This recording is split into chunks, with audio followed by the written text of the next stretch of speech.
Centre of मास क्या होता है ये बता देते हैं। सेंटर ऑफ मास एक ऐसा पॉइंट है, अ पॉइंट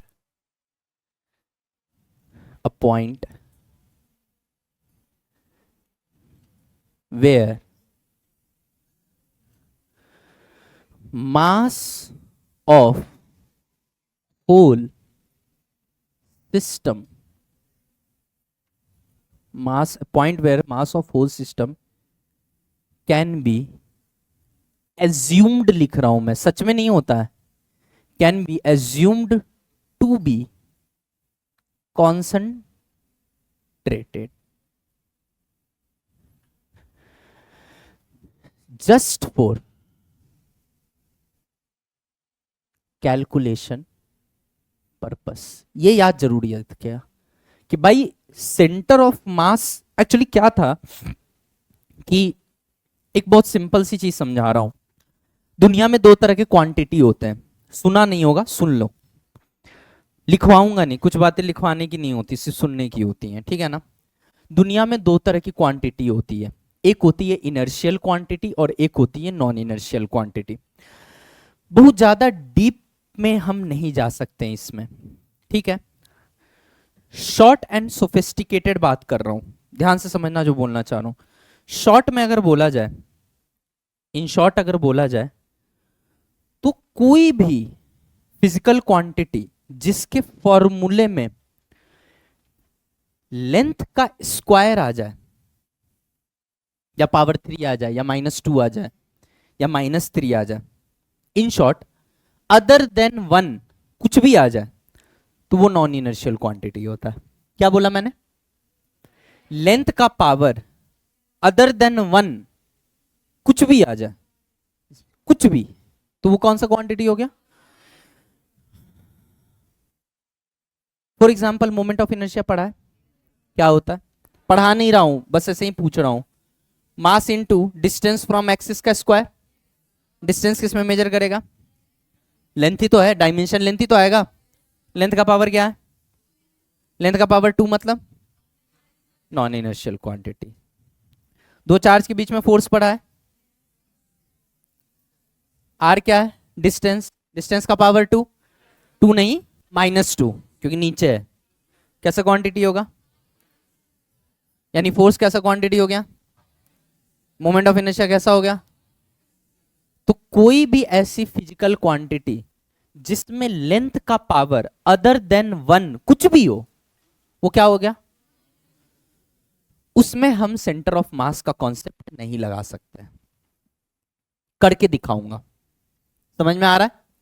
जैसे इलेक्ट्रोस्टैटिक फोर्स में नहीं लगा सकते, ग्रेविटेशनल फोर्स में बता जरा, G m1 m2 upon R square. पता inertial quantity, non inertial quantity. तो ग्रेविटेशनल फोर्स एक नॉन इनर्शियल क्वांटिटी है, इसीलिए इस केस में भी हम सेंटर ऑफ मास का कॉन्सेप्ट नहीं लगा सकते। मोमेंट ऑफ इनर्शिया कैसी है, इसलिए इसमें भी सेंटर ऑफ मास का कॉन्सेप्ट हम, समझ में आ गया। अब दुनिया का कोई भी क्वांटिटी जो इनर्शियल है, फॉर एग्जांपल अभी आगे चल के एक चीज पढ़ाऊंगा, मास मोमेंट। मास मोमेंट क्या होता है?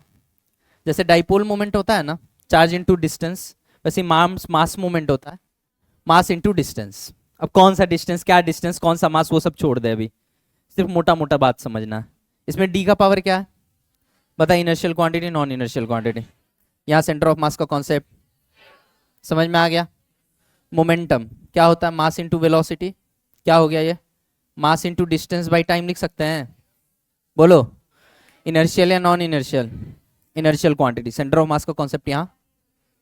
क्या मेरी बात सबको क्लियर है? अब ध्यान से सुनना, अब इस बात को हटा दो। शॉर्ट में अगर लिखना चाहो तो रफ में, मेन नोट्स में नहीं, रफ में कहीं लिख लेना कि सेंटर ऑफ मास के कॉन्सेप्ट्स हम वहीं लगा सकते हैं जहां L का पावर 1 है। नाम लिखने की जरूरत नहीं है। सेंटर ऑफ मास का कॉन्सेप्ट रफ में लिखना, रफ में कहीं साइड में, और हिंदी में ही लिखना। सेंटर ऑफ मास का कॉन्सेप्ट हम वहां लगा सकते हैं जहां लेंथ का पावर 1 है, लेंथ का पावर 1 है, ठीक है। अब समझना कहानी छोटी सी।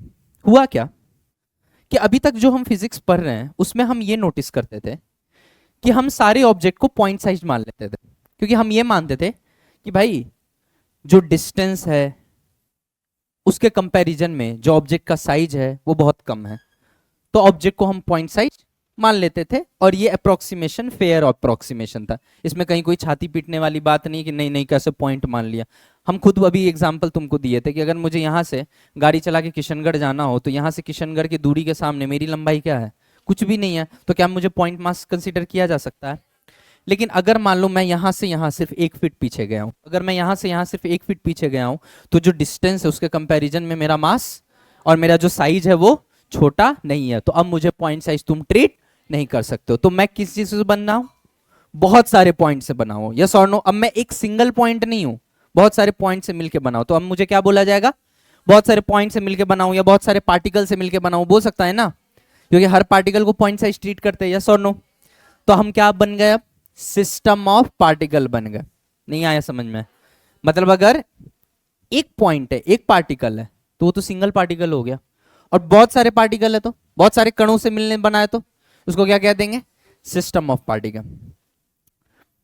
जो फिजिसिस्ट है, फिजिसिस्ट मतलब फिजिक्स वाले साइंटिस्ट, उन्होंने ऑब्जर्व किया कि जब हम सिस्टम ऑफ पार्टिकल के लिए कैलकुलेशन करते हैं किसी भी चीज का, फॉर एग्जांपल मोमेंटम का कैलकुलेशन करते हैं, यस और नो? तो अगर मुझे एक सिस्टम ऑफ पार्टिकल का मोमेंटम का कैलकुलेशन करना है तो मैं कैसे करूंगा? सबका मोमेंटम लेके जोड़ दूंगा। जोड़ेंगे कैसे? वेक्टोरियली या स्केलर? वेक्टोरियली। क्यों? वेक्टर क्वांटिटी है। तो मान लो एक सिस्टम का मुझे मोमेंटम जानना है, तो मैं क्या करूंगा?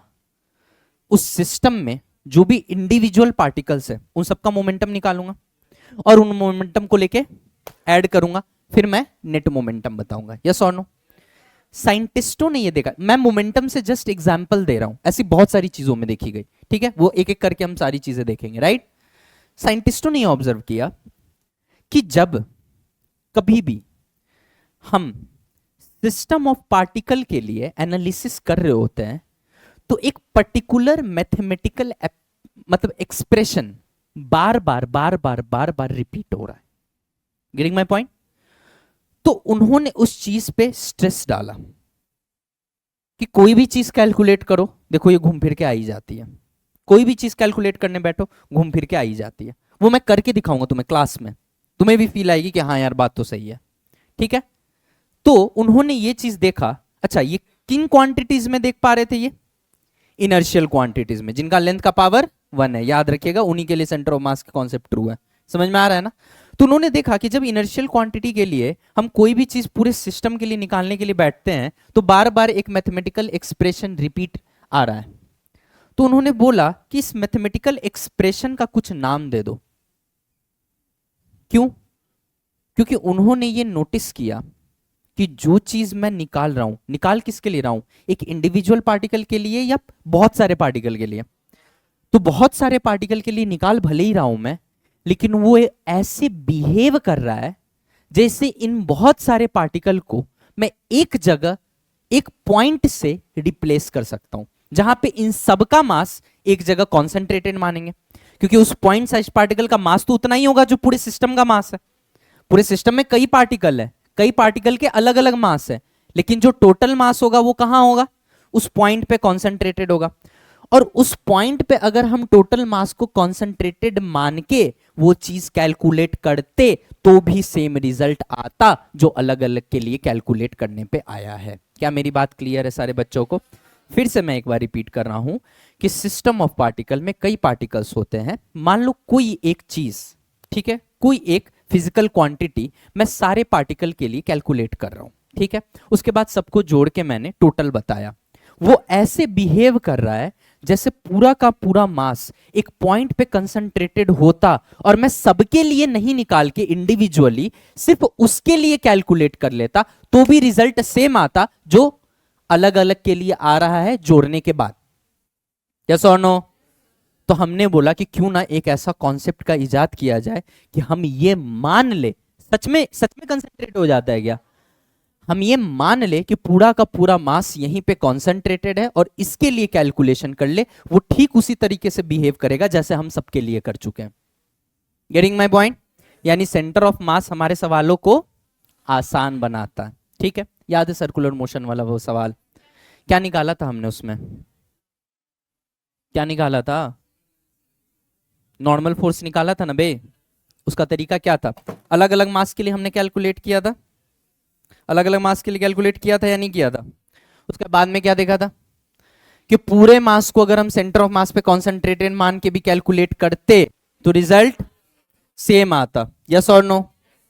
तो बताओ सेंटर ऑफ मास हमारे सवालों को आसान करता है या नहीं करता? सेंटर ऑफ मास का यह अर्थ बिल्कुल नहीं होता है कि एक ऐसा पॉइंट जहां पूरा का पूरा मास कॉन्सेंट्रेटेड हो ना।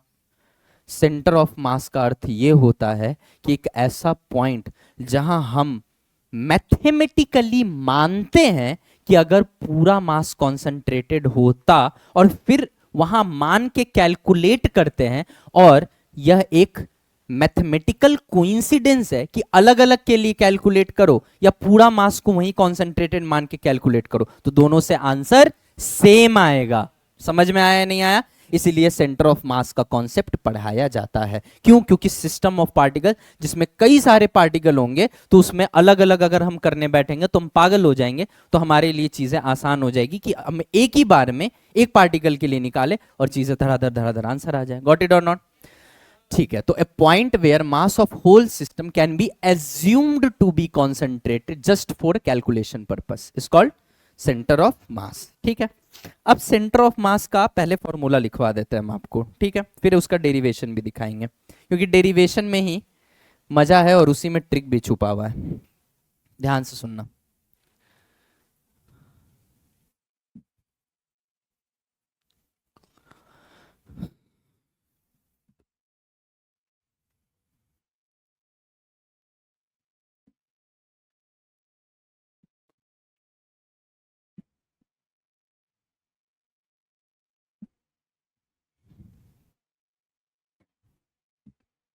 ओरिजिन है ये। मान लो बहुत सारे छोटे छोटे पार्टिकल हैं, पॉइंट साइज पार्टिकल है, पॉइंट साइज पार्टिकल है तो इनको अलग अलग मानेंगे ना, इनका मास भी दे रखा है।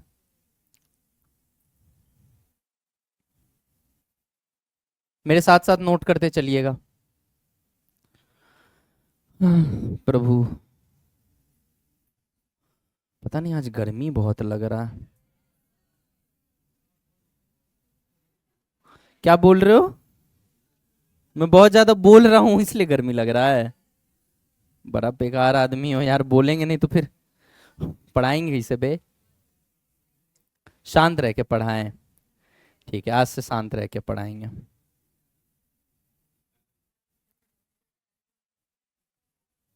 इतना बोलने पे तो तुम्हें समझ नहीं आता, शांत रह के घंटा समझ में आएगा।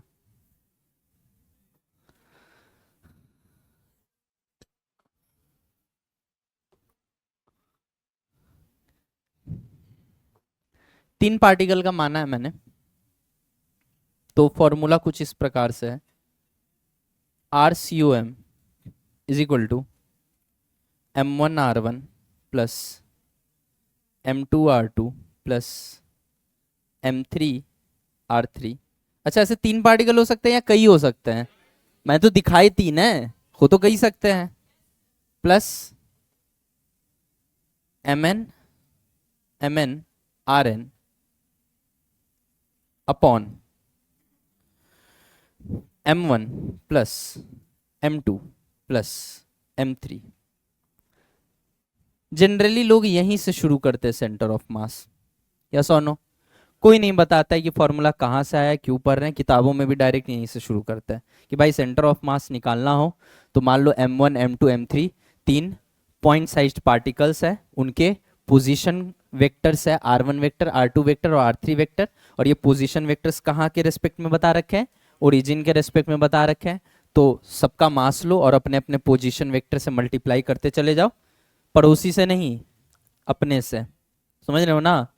जो मास ले रहे हो उसका जो ओरिजिन के रेस्पेक्ट में पोजीशन वेक्टर है उससे मल्टीप्लाई करते चले जाओ, और सारे पार्टिकल का अपने अपने पोजीशन वेक्टर से मल्टीप्लीकेशन कर दो, और नीचे divided by total mass. M1 plus M2 plus M3 plus Mn क्या देगा? सिस्टम का टोटल मास ही तो देगा। इंडिविजुअल पार्टिकल के मासेस का सम हम करेंगे तो टोटल मास जो आएगा वो क्या आएगा? सिस्टम का मास आएगा, यस और नो? मान लो मैं मान लो 10 बिलियन पार्टिकल से मिलके बना हुआ हो, तो हर पार्टिकल का अगर मास लेके जोड़ दोगे तो मेरा टोटल मास आ जाएगा कि नहीं आ जाएगा? मतलब मोल कॉन्सेप्ट में भी पढ़े होगे ये तो, पक्का ना? ठीक है। हमको आज तक ये फॉर्मूला समझ में नहीं आया कि कहां से आया, जब तक हम स्टूडेंट थे, इसीलिए सेंटर ऑफ मास भी नहीं आया। अब तुमको फॉर्मूला भी समझ में आएगा और सेंटर ऑफ मास भी समझ में आएगा। ठीक है, ध्यान से सुनना। पहले मैं कुछ बेसिक बेसिक बातें करना चाहता हूं आपसे, देखना चाहता हूं आपका कॉमन सेंस किस लेवल पे है। कह रही है 0 लेवल पे है, खुद ही मान रही है वो कि हम गधे हैं। ये थिन रॉड है भाई, थिन रॉड कहने का मतलब क्या होता है कि इसका थिकनेस बहुत पतला है, थिकनेस बहुत कम है। इसका लेंथ क्या है? लेंथ है एल। क्या है लेंथ इसका? एल है लेंथ। तो ये कोऑर्डिनेट क्या हो गया? थोड़ा और लंबा कर देते हैं इसको। ये कोऑर्डिनेट क्या हो गया भाई? ये वाला कोऑर्डिनेट क्या हो गया? एल कॉमा 0, यस और नो? ये एक्स एक्सिस और ये वाई एक्सिस, बचपन से पढ़ा रहे हैं ये तुम लोग को। ये क्या बन गया बे? ओरिजिन। समझ में आ रहा है ना? ये रहा हमारा वाई एक्सिस। कोई समस्या? अच्छा, थोड़ी देर के लिए हम बात कर लेते हैं। अभी अभी समझाया है तुम्हें कि एक ऐसा पॉइंट जहां पूरे मास को कॉन्सेंट्रेटेड मान लें तो भी हमारा कैलकुलेशन सेम चलेगा जो अलग अलग के लिए आता, ऐसे ही पॉइंट को तो सेंटर ऑफ मास कहते हैं। अब ध्यान से समझना, अगर इस रॉड को मैं इस टेबल पे रखता हूं तो रुका रहेगा या चलेगा? क्यों रुका रहेगा भाई? क्योंकि ऊपर एक नॉर्मल फोर्स लगेगा, नीचे mg लगेगा। अच्छा, ये नॉर्मल फोर्स एक पर्टिकुलर पॉइंट पे लगेगा या हर पॉइंट पे लगेगा? हर पॉइंट पे क्यों लगेगा? क्योंकि हर पॉइंट का अपना अपना मास है भाई, पक्का ना?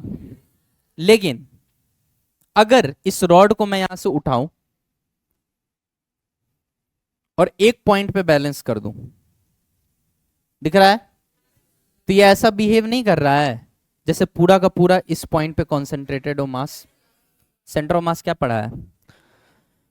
कि एक ऐसा पॉइंट जहां सच में मास कॉन्सेंट्रेटेड नहीं होता है। ये मत समझ लेना कि पूरा मास यहां कॉन्सेंट्रेटेड हो गया तो यहां का मास नहीं है, क्या है ही, but for calculation purpose. For example, जब मैं आरबीडी पढ़ाऊंगा, टॉर्क पढ़ाऊंगा, तो तुमको दिखाऊंगा कि भैया जब हमने यहां उठा लिया नेट टॉर्क 0 हो गया, इसलिए नीचे नहीं गिर रहा। गेटिंग माय पॉइंट और नॉट?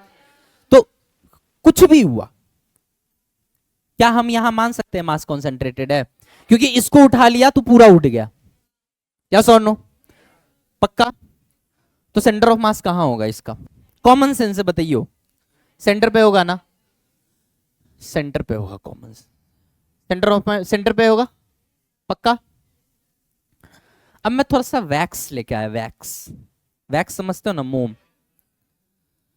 और मोम लाके यहां पे लाके जमा कर दिया, मोम। यहां पे लाके मैंने मोम, ऐसे मोम डाल दिया, मोम मोम। कोई समस्या? अब मैं इस पॉइंट पे पकड़ूंगा तो ये टिका रहेगा, क्यों? इधर भारी हो गया तो हमको चेंज करना पड़ेगा अपना पोजीशन।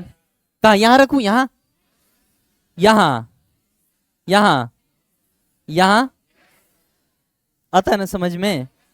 बस हो गया, सेंटर ऑफ मास इतना ही था।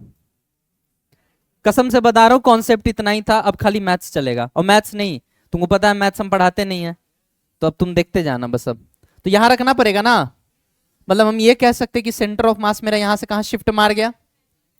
यहां पे शिफ्ट मार गया, यस और नो? सेंटर ऑफ मास बिल्कुल बुआ की तरह होती है। किसकी तरह होती है? बुआ की तरफ। अब पूछो बुआ का संज्ञा क्यों दिया गया है? क्योंकि वो हमेशा उस भाई के ज्यादा पास रहती है जिसके पास पैसा ज्यादा हो। समझ में आ गया? ठीक उसी प्रकार से सेंटर ऑफ मास हमेशा, याद रखिएगा, उस मास के ज्यादा क्लोज होगा जो मास हेवियर मास है। ध्यान से सुनना, बहुत सीरियस टॉपिक मैं बता रहा हूं। सेंटर ऑफ मास हमेशा हेवियर मास के पास रहना चाहता है। मतलब मैं ये भी कह सकता हूं, अपने स्टेटमेंट को थोड़ा सा मैनिपुलेट करके ऐसे भी बोल सकता हूं कि जो मास ज्यादा सेंटर ऑफ मास से उसकी दूरी कम, और जो मास कम उससे सेंटर ऑफ मास की दूरी ज्यादा। समझ में आ गया? एक और एग्जांपल से समझाना चाहता हूं ताकि आपको एकदम फील आ जाए, अच्छी खासी फील। ध्यान से समझिएगा, ये एकदम थिन रॉड है, light thin rod. Light thin rod मतलब रॉड का मास आपको नेग्लेक्ट कर देना है, ठीक है ना? बस रॉड का काम है दोनों मास को साथ में लेके चलने का, अपना इसका कोई मास नहीं है। समझ में आ गया ना? और ये 1 kg है, और यहाँ पे भी 1 kg है। दो बॉल्स लेके आए हैं हम, ठीक है? 1 kg है और ये भी 1 kg है। बताइए सेंटर ऑफ मास कहाँ होगा? बिल्कुल बीचों बीच होगा, बिल्कुल बीचों बीच होगा, सेंटर में। बोलो रे, दोनों भाई बराबर अमीर है तो बीचों बीच। अब देख, मैं इस पे 1 kg और प्लस कर दिया। अब बता सेंटर ऑफ मास कहाँ जाएगा? सेंटर ऑफ मास किधर जाएगा? इधर जाएगा। मतलब एक बात तो तय है कि जिसका मास ज्यादा उससे दूरी कम। समझ में आ रहा है या नहीं? और जिसका मास कम उससे दूरी ज्यादा। समझ में आ गया? बहुत बढ़िया, पक्का ना? आ गया? ये बात क्लियर हो गई एकदम? ठीक है। ये सब नोट भी कर रहे हो क्या? रफ में नोट कर लेना अगर चाहो तो। ये वाला कर लेना, ऊपर वाला कर लेना, नीचे वाला करके क्या करोगे? चलो अब ध्यान से सुनना। सपोज कर कि मैं 2 m मास का बॉल लेके आया और इसको एक लाइट रॉड से मैंने क्या किया? लाइट रॉड से कनेक्ट कर दिया। कोई समस्या? सेंटर ऑफ मास बिल्कुल बीचों बीच होगा। जरा सेंटर ऑफ मास के रिस्पेक्ट में इसकी दूरी बताना। r1 बोल दें और इसको मास बोल देते हैं m1। और सेंटर ऑफ मास के रिस्पेक्ट में इसकी दूरी बताना। r2 बोल दें और मास है m2। यस और नो? बहुत बढ़िया। अच्छा, m1 m2 तो मासेस है और मास कभी नेगेटिव होते नहीं है। यस और नो? तो मास तो नेगेटिव नहीं है। अच्छा, यहां पे मैंने m1 और m2 का पोजीशन बताया है सेंटर ऑफ मास के रेस्पेक्ट में। तो क्या r1 और r2 m1 और m2 के पोजीशन वेक्टर्स बोल सकते हैं? एक ऐसा वेक्टर जो पोजीशन बताए उसी को तो पोजीशन वेक्टर बोलते हैं भाई। क्या भाई? दीदी सही पढ़ा रहे हैं ना? पोजीशन बताने वाला वेक्टर को क्या कहते हैं? पोजीशन वेक्टर कहते हैं। बस फर्क यह है कि अभी तक हम ओरिजिन से बता रहे थे, अब हम सेंटर ऑफ मास से बता रहे हैं। यही है ना सेंटर ऑफ मास भाई? लिख देता हूं ताकि कंफ्यूजन ना हो, ये सेंटर ऑफ मास है, ठीक है? अच्छा, तुमको साफ साफ दिख रहा होगा कि r1 वेक्टर और r2 वेक्टर एक दूसरे के अपोजिट है। यस और नो? तो मैं लिखने जा रहा हूं, कुछ ध्यान से देखना। m1 r1 vector plus m2 r2 vector, yes और नो, इज इक्वल टू 0 लिख सकता हूं मैं। क्यों लिख सकता हूं? क्यों लिख सकता हूं 0? सोच के बता। m1 r1 vector plus m2 r2 vector 0 मैं क्यों लिख सकता हूं? I will make you understand, don't worry. ये छोड़ दे, ये लाइन हटा दे। जो लाइन कंफ्यूज करे, जो दुख दे, उसको हटा दो। ये मुझे ये बता, यहां पे r पॉजिटिव होगा। क्यों? लेफ्ट टू राइट है। और यहां r क्यों? राइट टू लेफ्ट है। मैग्नीट्यूड तो दोनों का r है। प्लस दिखा रहा है लेफ्ट टू राइट और माइनस दिखा रहा है राइट टू लेफ्ट। पक्का? तो मैं m1 r1 वेक्टर को m1 r लिख सकता हूं। r नहीं, सॉरी, प्लस r, जहां प्लस डायरेक्शन दिखा रहा है और मैग्नीट्यूड है। यस और नो? और मैं m2 r2 वेक्टर को m2 माइनस r लिख सकता हूं, जहां r मैग्नीट्यूड है और माइनस डायरेक्शन दिखा रहा है। यस और नो? और तुमको पहले से पता है कि m1 और m2 दोनों बराबर हैं। पूछो का है? भैया दोनों बराबर हैं तभी सेंटर ऑफ मास बीचों बीच है, और बीचों बीच है सेंटर ऑफ मास, तभी ये r और ये r बराबर कह पा रहे हो मैग्नीट्यूड में। सिर्फ डायरेक्शन में अंतर है, मैग्नीट्यूड में बराबर है। यस और नो? जोड़ दो दोनों को, दोनों को जोड़ो। क्या आ रहा है? 0 आ रहा है। तो मैंने अगर ये लिख दिया कि m1 r1 vector plus m2 r2 vector 0 हो रहा है, तो कोई अपराध कर दिया? अब ये फॉर्मूला जनरल हो गया। पूछो का है? दिखाते हैं। पहले ये नोट करो, इतना नोट करो, थोड़ा अच्छे से नोट करना भाई, प्यार से। चलिए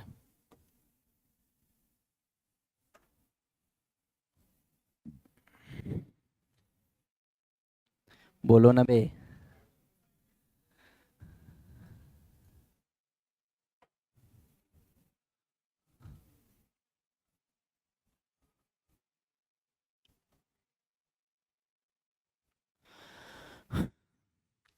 ये माइनस का क्या सिग्निफिकेंस है? ये तो बस दिखा रहा है R1 और R2 एक दूसरे के अपोजिट है, यस और नो? अब ध्यान से देख, M1 R1 और M2 R2 बराबर हैं, इसका मतलब यह है, देखो यहां ध्यान से, अगर मैं M1 को बड़ा करूंगा तो R1 को क्या होना पड़ेगा? छोटा, मतलब उसके मैग्नीट्यूड को छोटा होना पड़ेगा, यस और नो? क्योंकि अगर, और यहां पे देखो तो, अगर मैं M2 को छोटा करूंगा तो R2 को बड़ा होना चाहिए पड़ेगा। क्यों? क्योंकि प्रोडक्ट जो है वो सेम रहना चाहिए। गेटिंग माय पॉइंट और नॉट? तो मैं यहां से साफ साफ बोल सकता हूं कि भाई माइनस तो बस ये दिखा रहा है कि दोनों का डायरेक्शन उल्टा है, लेकिन यहां पे साफ साफ दिख रहा है कि मास बड़ा तो दूरी छोटी, और मास छोटी तो दूरी बड़ी, ताकि प्रोडक्ट का जो मैग्नीट्यूड है वो सेम आ जाए। क्या मेरी बात सबको क्लियर है? मतलब कुल मिला के मैं ये बोलना चाह रहा हूं, M1 R1 का मैग्नीट्यूड इज इक्वल टू हमेशा M2 R2 का मैग्नीट्यूड होगा, चाहे ये माइनस में क्यों नहीं रहे, मॉडर होने के बाद तो प्लस ही हो जाना है, यस और नो? इससे क्या सीख मिली कि अगर M1 बड़ा करोगे बेटा, R1 को छोटा करना पड़ेगा, और अगर M1 छोटा करोगे तो R1 को बड़ा करना पड़ेगा, R2 को छोटा करना पड़ेगा। फील आ रही है या नहीं आ रही है? इससे क्या आपको कंक्लूजन मिला? कंक्लूजन बताइए, यहां से क्या कंक्लूजन मिला? ये कंक्लूजन ये देता है कि सेंटर ऑफ मास हमेशा उस पॉइंट के नजदीक रहना चाहता है जो बड़ा हो। क्या इसको हमने लॉजिकली समझा है, लॉजिकली प्रूफ किया है, और उस लॉजिक को मैथ्स के फॉर्म में हमने यहां लिख रहा है। ये जो मैंने बात बोली है ना कि मास बड़ा तो दूरी कम, और मास कम तो दूरी बड़ा, किसका? सेंटर ऑफ मास का। किससे? मास से। ये जो बात मैं बोल रहा हूं इसको मैंने लॉजिकली मैथमेटिकल फॉर्म में यहां फ्रेम किया है। नहीं आई बात समझ में? क्योंकि ये वही चीज बता रहा है जो मैं बोल रहा हूं, जो मैं लैंग्वेज में बोल रहा हूं उसको मैथ्स में बोलना हो तो ऐसे बोलेंगे। समझ में आ गया ना कि मास ज्यादा तो दूरी कम, दूरी ज्यादा तो मास कम। लॉजिकल है ना ये? कोई जबरदस्ती तो नहीं कर रहा है। और इस बात को अगर मुझे मैथ्स के फॉर्म में फ्रेम करना हो, मैथ्स के लैंग्वेज में बोलना हो, तो कैसे बोलेंगे? ऐसे बोलेंगे। समझ में आ गया ना? पक्का? मतलब इसमें किसी को कोई संशय नहीं होना चाहिए। परंतु 1 मिनट के लिए सारे बच्चे रुक जाएंगे, ध्यान से सुनेंगे। इसमें एक नोट है, पूछो क्या है नोट? ये R1 और R2 जो दूरी लिए हो, ये कहां से लिए हो? सेंटर ऑफ मास से लिए हो। और किन की दूरी लिए हो? M1 और M2 के लिए। जरूरी ये दो ही हो? 1000 भी हो सकते हैं। मैंने 2 के लिए समझाया ताकि तुम्हें फील आ जाए एक बार। समझ में आ गया? अब देख खेल, अब खेला होबे।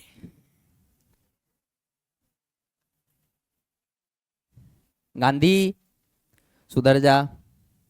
चलो इधर देखो, अब तुम लोग को कुछ भी बता देना मतलब एक बहाना मिल जाना कि अब पढ़ाई नहीं होगी। इसलिए अब यहां ध्यान दे लो गधो, मैं फिर से 3 लेके चल रहा हूं, बताऊंगा n के लिए। बात समझ में आई ना? पहले 2 बताया, फिर अब 3 बता रहा हूं। समझ में आ रहा है ना? R1C, R2C, R3C। क्या लिखना चाह रहा हूं, समझ में आ रहा है? देखो ध्यान से सुनो, M1 एक पॉइंट मास है, M2 भी पॉइंट मास है, M3 भी पॉइंट मास है। इन तीनों पॉइंट मास का जो सेंटर ऑफ मास है वो मैंने यहां दिखा रखा है, ठीक है?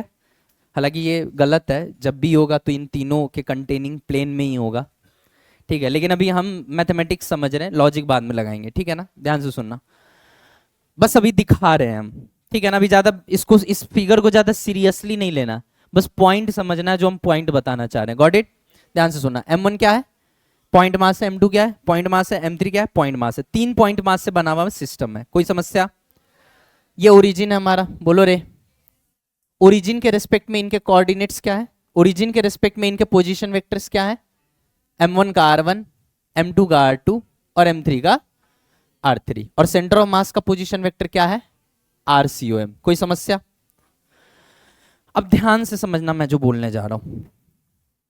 मुझे इस बात से कोई फर्क नहीं पड़ता कि ओरिजिन के रिस्पेक्ट में इन मासेस के पोजीशन वेक्टर्स क्या है। पूछो क्यों? क्योंकि मैंने अभी अभी डिराइव किया है जो एक्सप्रेशन, उसमें जो पोजीशन वेक्टर्स थे वो किसके रिस्पेक्ट में थे? सेंटर ऑफ मास के रिस्पेक्ट में। तो अगर सेंटर ऑफ मास के रिस्पेक्ट में बात की जाए तो M1 का पोजीशन R1 तो बोल नहीं सकते, क्योंकि R1 तो ऑलरेडी ओरिजिन के रिस्पेक्ट में नाम रख दिया है। तो क्या बोला? R1C बोला। R1 यह दर्शा रहा है कि ये M1 का पोजीशन वेक्टर है, और C ये दर्शा रहा है कि सेंटर ऑफ मास के रिस्पेक्ट में, मतलब ओरिजिनेशन किसको माना है? सी गेट लॉस्ट। ओके, माना किसको है भाई? रेफरेंस किसको माना है? सेंटर ऑफ मास को माना है। ठीक है, उसके रिस्पेक्ट में R1C हो गया, इसका R2C हो गया, इसका R3C हो गया। और अभी अभी तुमको एक मैथमेटिकल एक्सप्रेशन बताया था मैंने, M1 R1C plus M2 R2C plus M3 R3C plus, अब n के लिए लिख देना, अरे फील्डिंग सेट है, MN RNC is equal to 0। ये पता है क्या है? ये जो मैंने वो बात बोली थी ना कि हमेशा हेवियर मास के पास रहना चाहता है, उस बात को मैथमेटिकली मैंने फ्रेम किया। कोई समस्या? पक्का? बहुत बढ़िया। R1C को क्या लिख सकते हैं बाबा? जल्दी बताइएगा। अरे सुन, कोई नोट नहीं करेगा रे, नोट करने के लिए पूरी जिंदगी है। ये R1 है, ये RCOM है। थोड़ा जो समझदार बच्चा होगा ना, जो थोड़ा भी समझदार बच्चा होगा, वो देख पा रहा होगा कि ये एक ट्रायंगल बन रहा है। क्या बन गया यार ये? ब्लिंक करके ही मानना साले। ये एक ट्रायंगल बन रहा है, दिख रहा है? दिखा? पक्का? और इसमें ये दिख रहा है कि RCOM plus R1C is R1। समझ में आ गया? तो क्या R1 minus R com R1C बोल सकते हैं? बस मेहनत मैं एक ही बार करूंगा, M1 into R1 minus R com. बोलो यार, पक्का ना? अरे वेक्टर एडिशन है यार, ट्रायंगल लॉ लगा रहे हैं, समझ में आ रहा है ना? प्लस उसी प्रकार से M2 into R2 minus R com plus M3 into, अरे इतना मेहनत अब नहीं करेंगे, बस MN into RN minus R com. समझ में आया या नहीं आया? खोल दो। M1 R1 minus M1 R com, यहां ध्यान रखो बेटा, M2 R2 minus M2 R com plus MN RN upon plus minus MN R com. समझ में आया? Equal to 0। कुछ नोटिस कर पा रहे हो? M1 भी R कॉम के साथ आया, M2 भी R कॉम के साथ आया, MN भी R कॉम के साथ आया, सब आए ना? सबको माइनस वाले को उधर भेज दो, सब माइनस वाले को उधर भेज दो, सब माइनस वाले को उधर भेज दो। क्या बच गया? M1 R1 plus M2 R2 plus MN RN is equal to M1 plus M2 plus M3 plus MN, और R कॉम ले लो कॉमन।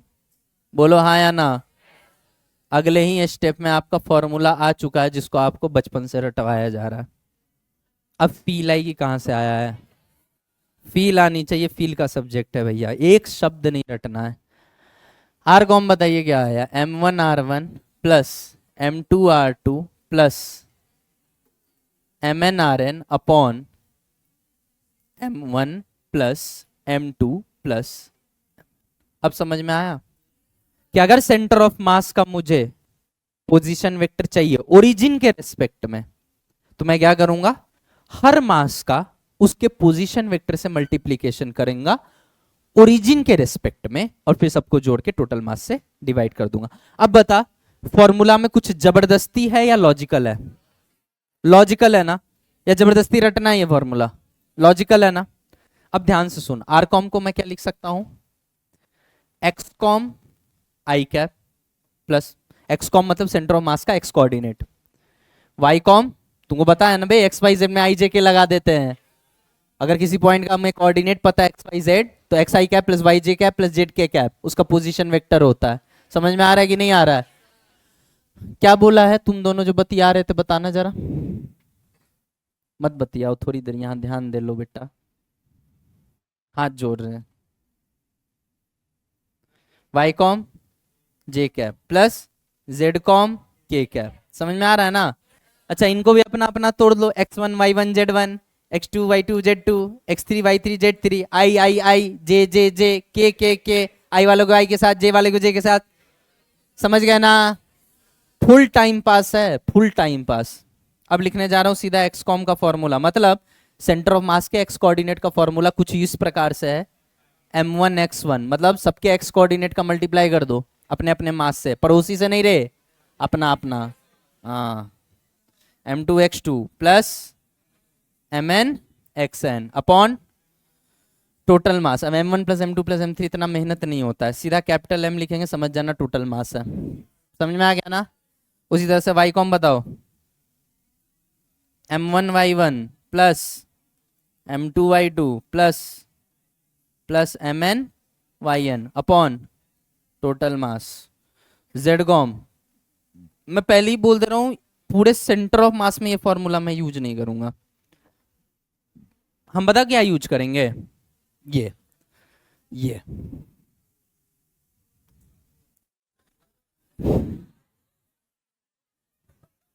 क्यों ऐसा करेंगे, क्यों ऐसा करेंगे? अभी एक खेल दिखाता हूं तुम्हें। जैसे इसका मॉड ले लेंगे, m1 r1 equal to m2 r2 आ गया, मॉड ले लिया है भाई, r1 r2 के सिर्फ मैग्नीट्यूड लिया। यहाँ पे सीधा सीधा है m1 by m2 is equal to r2 by r1। चमका, जिस रेशियो में मास है उसके उल्टे रेशियो में डिस्टेंस, आंसर। समझ में आया? तो अपन ये यूज करेंगे, लेकिन फिर ये काहे पढ़ा रहे हो? नोट्स की शोभा बढ़ाने के लिए। समझ में आ गया ना? लिखो रे जल्दी, m1 z1 plus m2 z2 plus, जल्दी बता, mn zn अपॉन m। जल्दी कॉपी करो, फटाफट कॉपी करो। थ्योरी में एक और चीज रह रहा है, चलो उसको भी निपटाई डालते हैं। बेटा हमने सेंटर ऑफ मास का जो फॉर्मूला लिखा है, अब बातें नहीं करना वरना क्लास से बाहर कर दूंगा, ठीक है? हमने जो सेंटर ऑफ मास का फॉर्मूला लिखा है उसमें हमने डिस्क्रीट पार्टिकल्स के लिए लिखा है। सिस्टम तो कॉन्टिन्यूअस भी हो सकता है, दो तरह का सिस्टम होता है, डिस्क्रीट और कंटिन्यूअस। डिफरेंस समझते हो? क्या होता है दोनों के बीच का डिफरेंस? ठीक है, अगर पार्टिकल्स अलग अलग है, अगर सिस्टम जो है छोटे छोटे अलग अलग पार्टिकल्स है, हाँ आवाज कम करें, नहीं होगा, ठीक है? पीछे आवाज नहीं जाती है ना, ठीक है ना बेटा? पीछे, हाँ ठीक है, एकदम सही। सुनो, अगर पार्टिकल्स अलग अलग मास के अलग अलग हैं स्पेस में, अलग अलग उनके कोऑर्डिनेट्स हैं, तो उसको डिस्क्रीट कहते हैं, ठीक है? लेकिन अगर मैं एक 3 डायमेंशनल ऑब्जेक्ट लेके आऊँ तुम्हारे पास, तो उसमें अलग अलग पार्टिकल तुम आइडेंटिफाई कर सकते हो? नहीं होते, उसमें भी अलग ही अलग है। कोई भी बॉडी छोटे छोटे पार्टिकल के मिलने से ही बना हुआ है, लेकिन देखने में वो अलग अलग दिखते नहीं है, वो लगता है जैसे एक साथ सारे के सारे ज्वाइंड हो। यस और नो? हाँ, माइक्रोस्कोपिक लेवल पे जाएंगे तो हमें ज़रूर दिखेगा कि हाँ भाई, मान लो कि अपन इस मार्कर की बात कर ले, तो ये कई सारे छोटे छोटे मॉलिक्यूल से मिलके बना हुआ है। यस और नो? ठीक है, लेकिन अभी बाहर से देखने में क्या लग रहा है? कंटिन्यूअस लग रहा है ना? टुकड़ों टुकड़ों में दिख रहा है या कॉन्टिन्यूअस लग रहा है? कॉन्टिन्यूअस लग रहा है, ठीक है। तो हमने जिसका सेंटर ऑफ मास निकालना सीखा है अभी पीछे, जो पीछे फॉर्मूला लिखा था X com Y com Z com, उसमें वो मतलब वो फॉर्मूला किन पार्टिकल्स के लिए वैलिड है?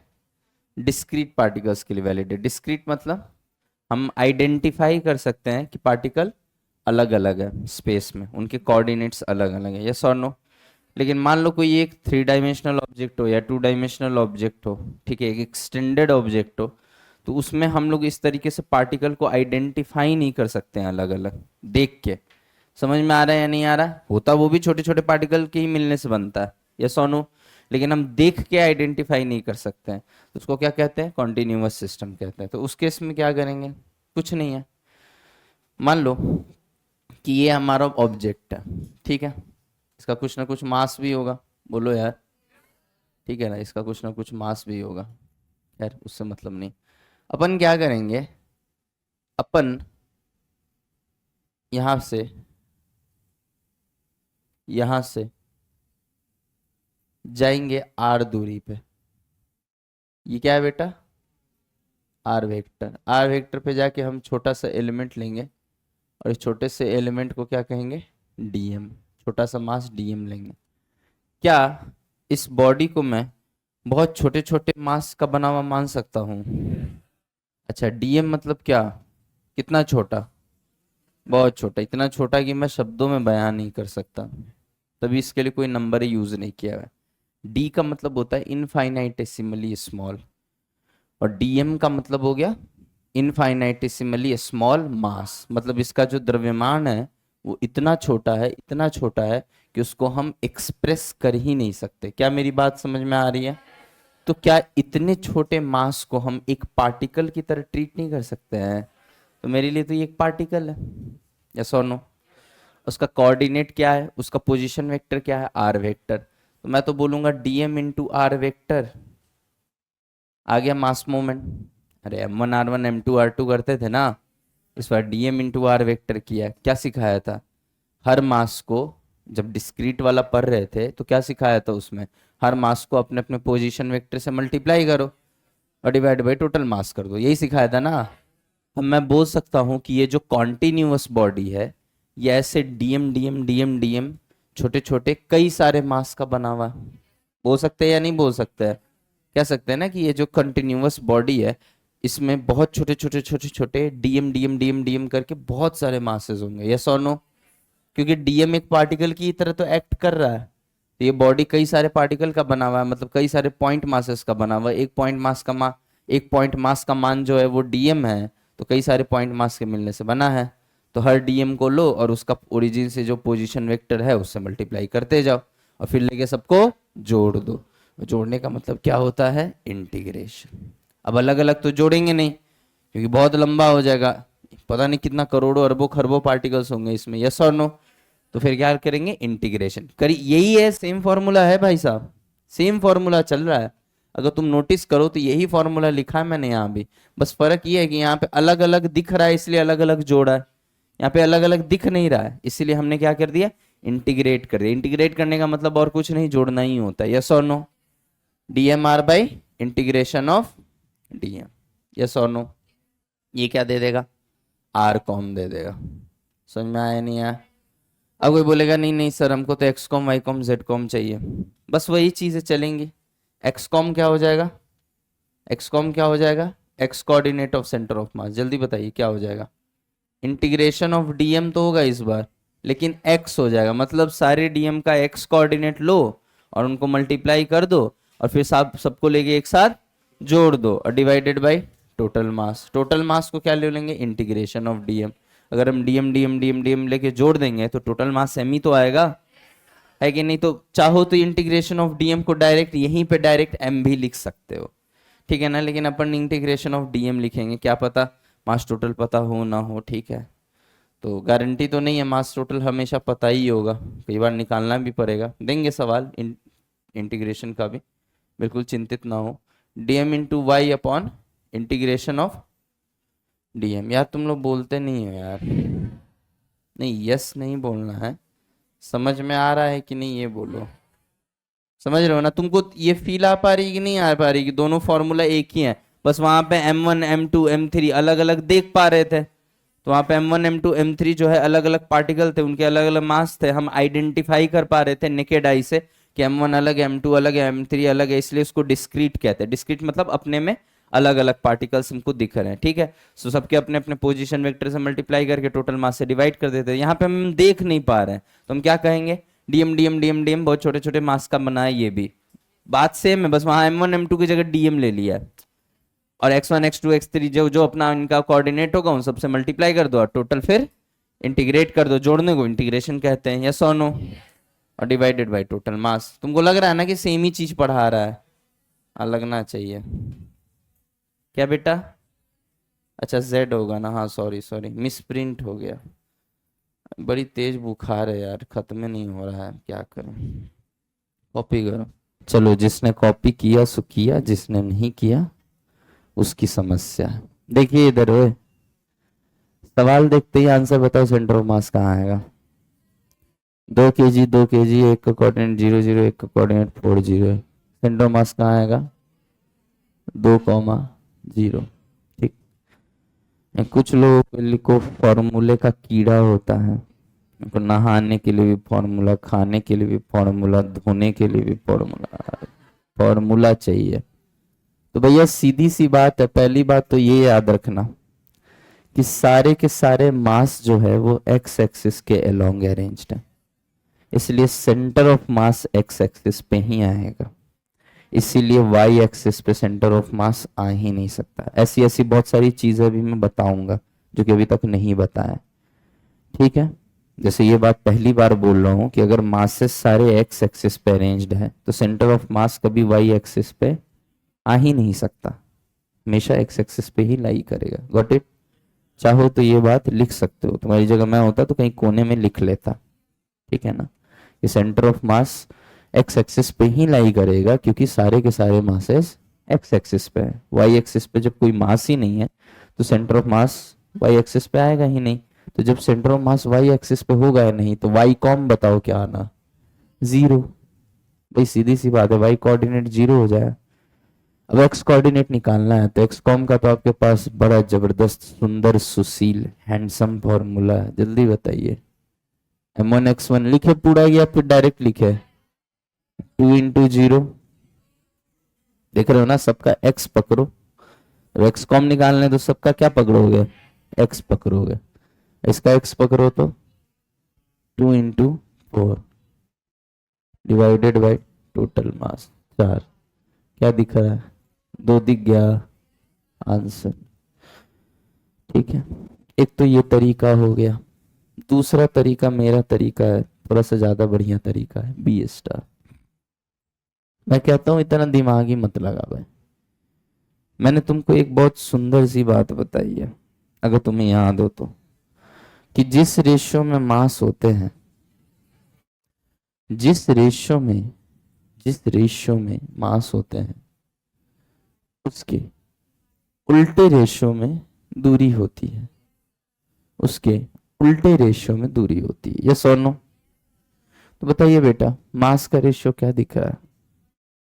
1:1। तो दूरी का रेशियो क्या है? 1:1।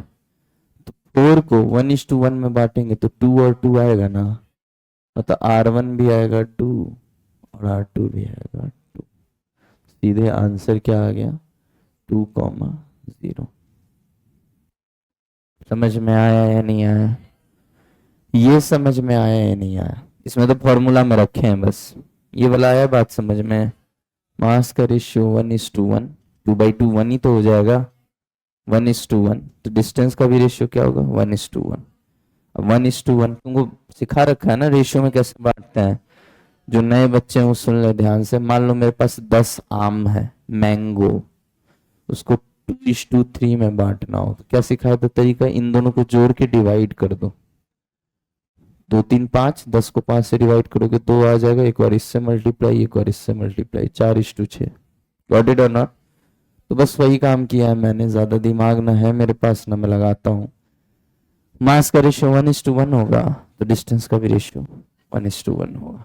समझ में आ गया? चलिए अगला सवाल करें।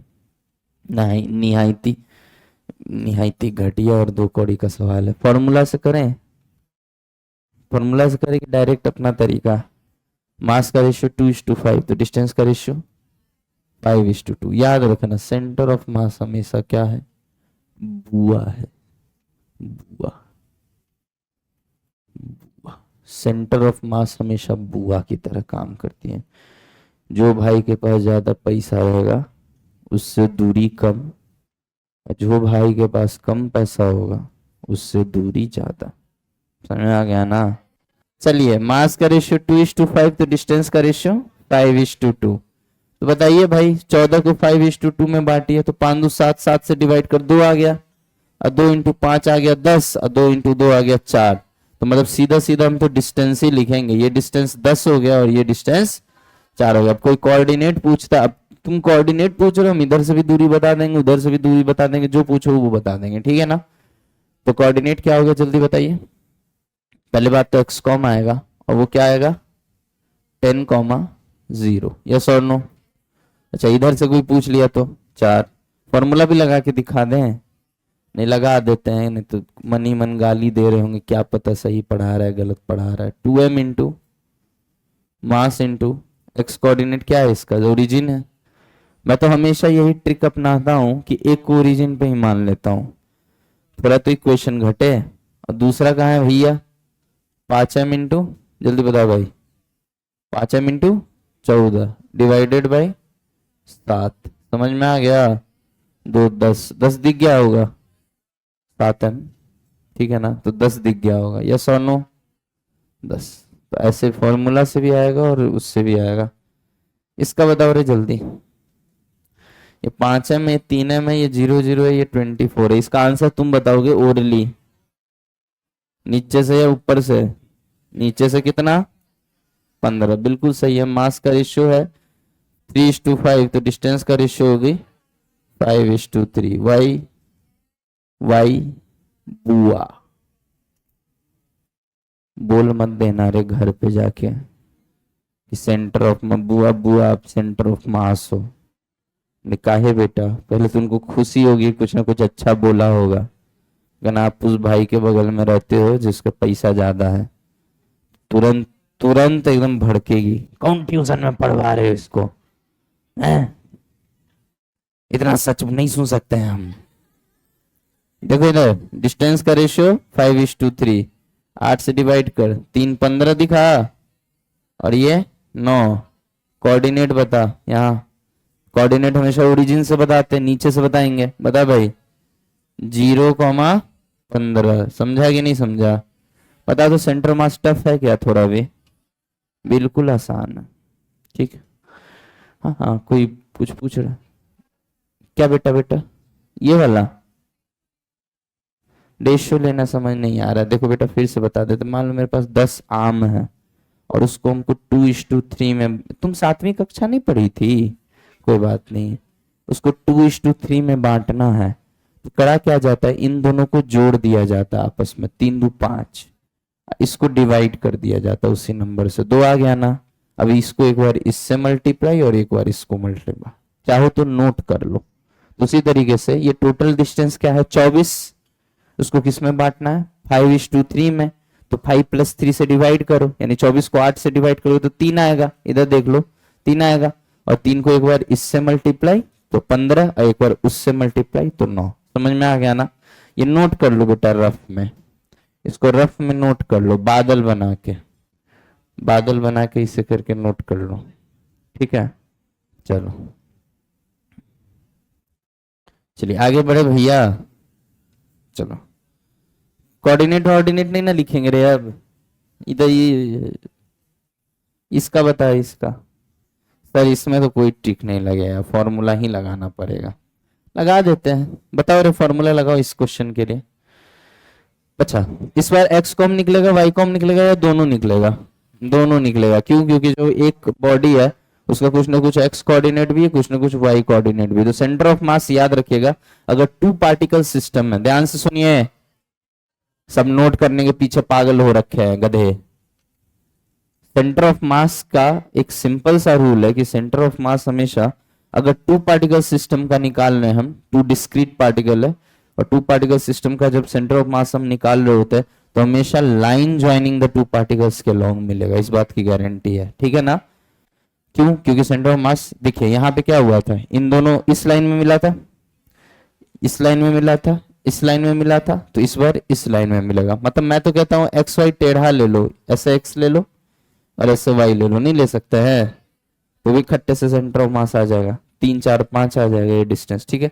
लेकिन खैर उतना दिमाग की उम्मीद हम आपसे नहीं रख सकते हैं, बस आप इतना ही समझिए कि जो दो पार्टिकल को ज्वाइनिंग लाइन है उसी के लॉन्ग सेंटर ऑफ मास होगा टू पार्टिकल सिस्टम में। गॉट इट और नॉट? क्या करें यार, फॉर्मूला ही लगाना पड़ेगा। लगाओ फॉर्मूला, पहले लगाओ एक्स कॉम, बताओ रे, m इंटू कोऑर्डिनेट लिख देना बगल में 0 0, ठीक है। तो जब x निकाल रहे हैं तो x वाला देखेंगे, x में y मत देख लिया करना, समझ? जब x को देख रहे हैं तो सिर्फ x को देखना है, समझ रहे हो ना। और जब y को देख रहे हैं तो सिर्फ y को देखना है। हाँ हिमांशु के स्पेशली यू, हाँ m into 0 plus 5m into 3 divided by 6m, काट दो तो क्या है, क्या m से m कटता हुआ दिख रहा है, तो गया m से m कट गया, 2 5/2 दिख रहा होगा, ठीक है, बहुत बढ़िया। उसी प्रकार से y कॉम निकालो तो भाई, y कॉम निकालो तो वही m इंटू 0, इसका तो y x दोनों 0 है, और उसका बता 5m इंटू 4 पक्को अपॉन 6, ये क्या बन गया जल्दी बता, 4 से ये गया 2/3, 10m/20/6, ठीक तो है 6m, हाँ हाँ तो काट तो है, mm कट गया, अरे पगला का, सॉरी बेटा माफ कर दो। 10/3 दिखा। तो अगर हमसे कोई सेंटर ऑफ मास का कोऑर्डिनेट पूछे तो हम क्या बोल सकते हैं, जल्दी जल्दी बताओ, 5/2 कॉमा 10/3। यहाँ तो किसी को कोई समस्या है? अच्छा हमसे ये नहीं पूछा था, कोऑर्डिनेट नहीं पूछा था, ठीक है, पूछने को कुछ भी पूछ सकता है, हमसे ये डिस्टेंस भी तो पूछ सकता है कि ओरिजिन से कितना डिस्टेंस पे होगा सेंटर ऑफ मास। तो उसके लिए क्या करना पड़ेगा, डिस्टेंस फॉर्मूला लगाओ। बाप रे, समझ रहे हो ना। ये दूरी क्या होगा, ये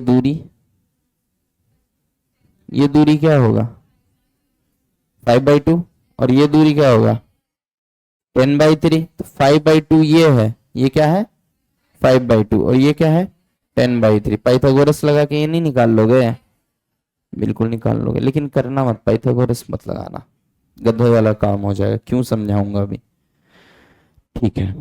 एक बात और, तुम एक चीज चेक कर सकते हो कि ये दोनों पॉइंट भी इसी लाइन पे लाई कर रहा है। पूछो का है, कुछ नहीं, तुम ना इस लाइन का इक्वेशन निकाल दो, y इक्वल टू mx होता है, स्लोप क्या होता है परपेंडिकुलर बाई बेस, समझ में आ रहा है ना। तो 4/3 हो गया m और x हो गया, तो देखो 3, मतलब अगर इस लाइन का इक्वेशन निकालो, इस डॉटेड लाइन का, जगह नहीं है यहाँ पे लिख देना हूं, अगर इस डॉटेड लाइन का इक्वेशन निकालो तो ये क्या इक्वेशन आएगा जल्दी बताओ, y is equal to mx होता है ना, m क्या होता है tan थीटा, tan थीटा क्या होगा परपेंडिकुलर बाई बेस, परपेंडिकुलर 4 है, बेस 3 है, तो क्या लिखूंगा मैं 4/3 इंटू एक्स। देखो तो जरा ये वो दोनों पॉइंट इसको सेटिस्फाई कर रहा है, y का वैल्यू 10/3 रखो और x का वैल्यू 5/2 रखो, देखो तो सेटिस्फाई कर रहा है इस लाइन को, देखो ना यार, रख के मुंह देख रहे हैं मेरा, y की जगह 10/3 रखो और x की जगह 5/2 रखो, LHS इक्वल टू RHS आ रहा है, देखो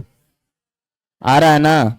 इसका मतलब ये पॉइंट किस पे लाई कर रहा है, इसी लाइन पे लाई कर रहा होगा, और इस लाइन पे लाई करना ही था, वो तो मैंने पहले ही कह दिया कि टू पार्टिकल सिस्टम में सेंटर ऑफ मास हमेशा लाइन ज्वाइनिंग द पार्टिकल्स के लॉन्ग होगा, यस और नो।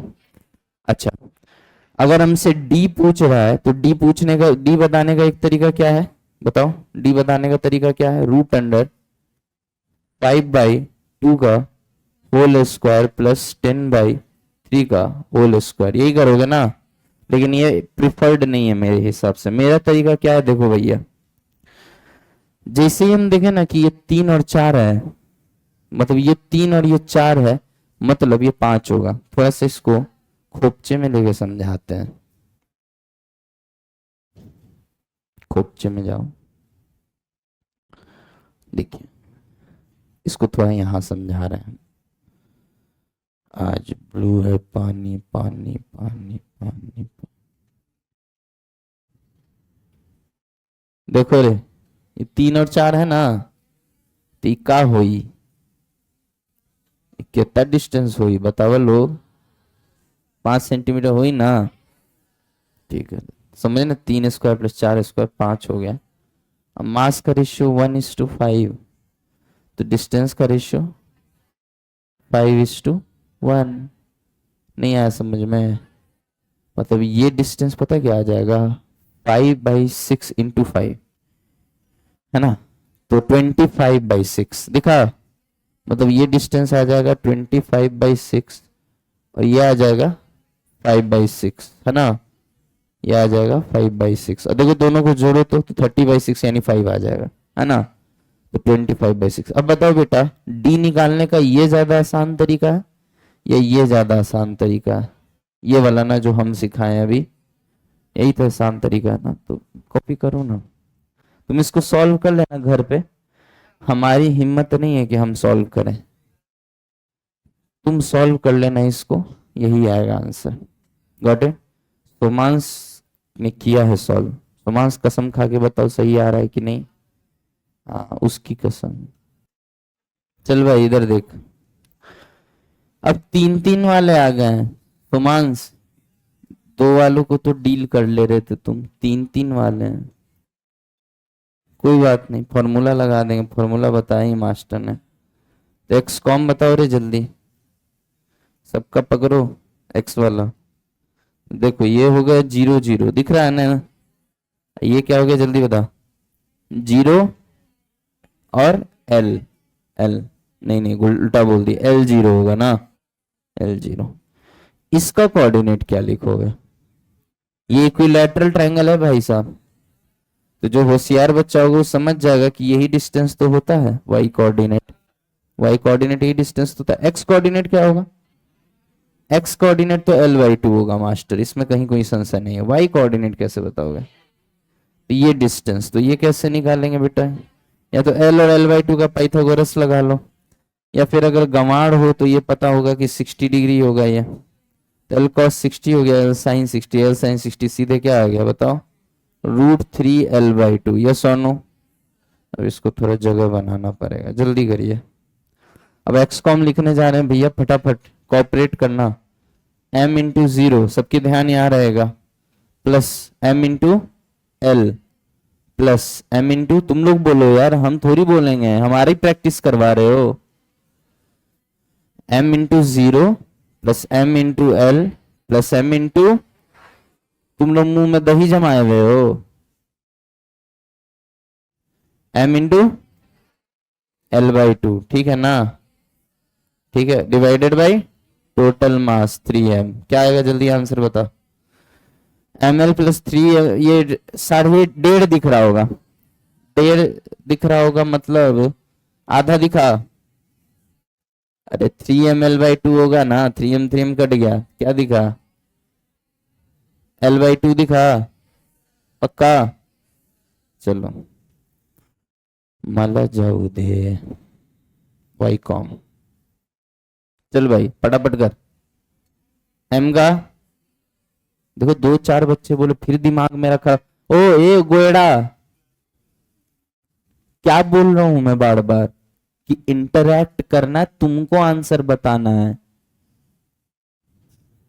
जल्दी बता, m इंटू 0 फिर दूसरा वाला m इंटू उसका भी 0 हो जाए, यस और नो, सबका वाई, चिल्लाना नहीं है, आंसर सबको देना है, m0 प्लस m इंटू उसका कोऑर्डिनेट क्या है, √3L/2, यस और नो, डिवाइडेड बाय, पक्का, m से m गया, √3 से √3 दिखेगा तुमको, तो L/2 √3 दिख रहा होगा, यस और नो, यानी जो कोऑर्डिनेट होगा x कोऑर्डिनेट तो L/2 है, यानी एक बात तो तय है कि इसी लाइन पे कहीं लाई करेगा, पूछो क्या है, x का कोऑर्डिनेट अगर L/2 है बेटा, मतलब y एक्सिस से दूरी l/2 होगी। पता है ना, x मतलब y से दूरी, y मतलब x एक्सिस से दूरी, समझ में आता है ना ये। तो x से तो दूरी क्या है l/2, तो इसी लाइन पे कहीं होगा।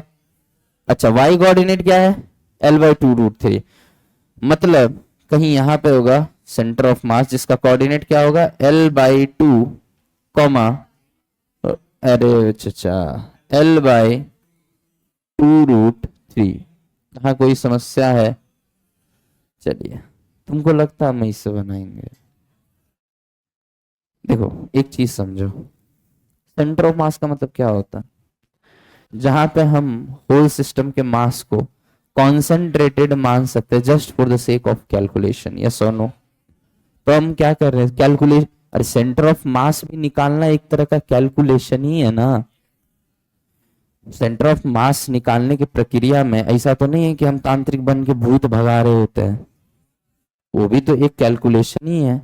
तो सेंटर ऑफ मास का जो पर्पस था वो क्या था, कैलकुलेशन को इजी बनाना, इजी पीजी, इजी बनाते हैं इजी। चचा, ओ चचा, ये एम मास है, ये एम मास है, यहाँ पे आ जाएगा टोटल मास। मेरे को ये एम नहीं दिख रहा है, मेरे को यहाँ पे 2m दिख रहा है सेंटर ऑफ मास पे। अब मास का, अच्छा √3l/2 टोटल डिस्टेंस पता है ना। अब एक बात तो तय है कि अब ये 3 पार्टिकल सिस्टम से 2 पार्टिकल सिस्टम बन चुका है, जहां पे इन दोनों का जो सेंटर ऑफ मास आएगा उस पे हमने इन दोनों को मान लिया, तो m और m 2m हो गया। बोलो हाँ या ना? पीछे वालों तुम लोगों को समझ में आ रहा है? हिंदी वालों झबड़ा बाबो, समझ में आ रहा है? अच्छा, झबड़ा इज माय फेवरेट स्टूडेंट। बता भाई, इन दोनों को हम यहाँ कॉन्सेंट्रेटेड मान सकते कि नहीं? तो 2m हो गया यहाँ, यहाँ क्या है m। अब ये सवाल पता क्या बन चुका है, यहाँ मास m है और यहाँ मास 2m है, यहाँ मास 2m है। मास्टर टाइम पास मत करो, पहले से पता है कि अगर 2 पार्टिकल सिस्टम हो तो हमेशा line along, line joining the 2 पास के ही अलोंग सेंटर ऑफ मास होगा कहीं ना कहीं, यस और नो? बता भाई क्या होगा, डिस्टेंस का रेशियो, बुआ डिस्टेंस टोटल क्या है जल्दी बता। √3l/2 था ना टोटल डिस्टेंस, अरे ये डिस्टेंस √3l/2 था ना। मास का रेशियो 1:2, तो डिस्टेंस का रेशियो 2:1, मतलब ये डिस्टेंस 2 और ये डिस्टेंस 1। अब करना कुछ नहीं है, √3l/2 को 3 से डिवाइड करो तो l/2 √3 दिख रहा होगा, और इससे मल्टीप्लाई कर दो तो आंसर आ गया l/2 √3। और इससे कोई पूछे तो l/2 2 कट जाएगा, 12/2 √3 होगा, तो 2 कट जाएगा, ये क्या आ जाएगा l/√3। समझ में आ गया? चाहे ऐसे करो चाहे वैसे करो, कैसे भी करो आंसर आ जाएगा। मेरे हिसाब से ये ज्यादा बेहतर तरीका है ना। हम बोले थे ना वो बड़ा होके मेरा ट्रिक बनेगा, M1R1 = M2R2। कॉपी करो फटाफट, धाए से कॉपी करो, एकदम धाए से। एक किताब का सवाल था, बिना पेन उठाए आंसर दो तो फटाक से, बिना पेन के, फिजिक्स बिना पेन के, फिजिक्स बिना पेन के और फिजिक्स बिना पेन के, दोनों है, ठीक है, क्योंकि फिजिक्स लोगों को बहुत पेन देता है। देखो भैया ऐसा है, ये L है ये L है, बोला इसका सेंटर ऑफ मास बता, मैं मारे रैप्टा साले, mm चमका, दिख गया? आई मेरे लिए ये दोनों एग्जिस्ट ही नहीं करते हैं। आई ये डिस्टेंस अभी अभी निकाला है, √3l/2, 1:1 मतलब आधा आधा, तो √3l/4, √3l/4। समझ में आ गया? नीचे से डिस्टेंस क्या होगा √3l/4। तो सेंटर ऑफ मास का कोऑर्डिनेट कोई पूछ रहा है तो होगा तो इसी लाइन पे, और इस लाइन पे तो x कोऑर्डिनेट तो l/2 हो गया और y कोऑर्डिनेट हो गया √3l/2 का आधा, 4। आंसर बता, आसान है या नहीं है? आसान है। चलो करो, चलो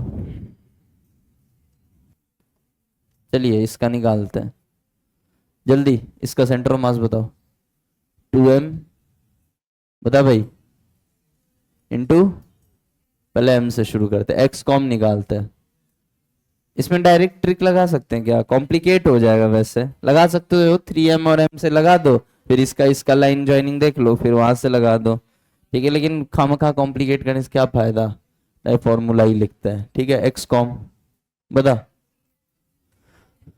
m into 0 plus 3m into l plus 2m into √3l/2। अब तो याद हो गया होगा कि √3l/2 होता है। अरे l sin 60 क्या हो जाए, 2m है क्या? हाँ ठीक तो है भाई।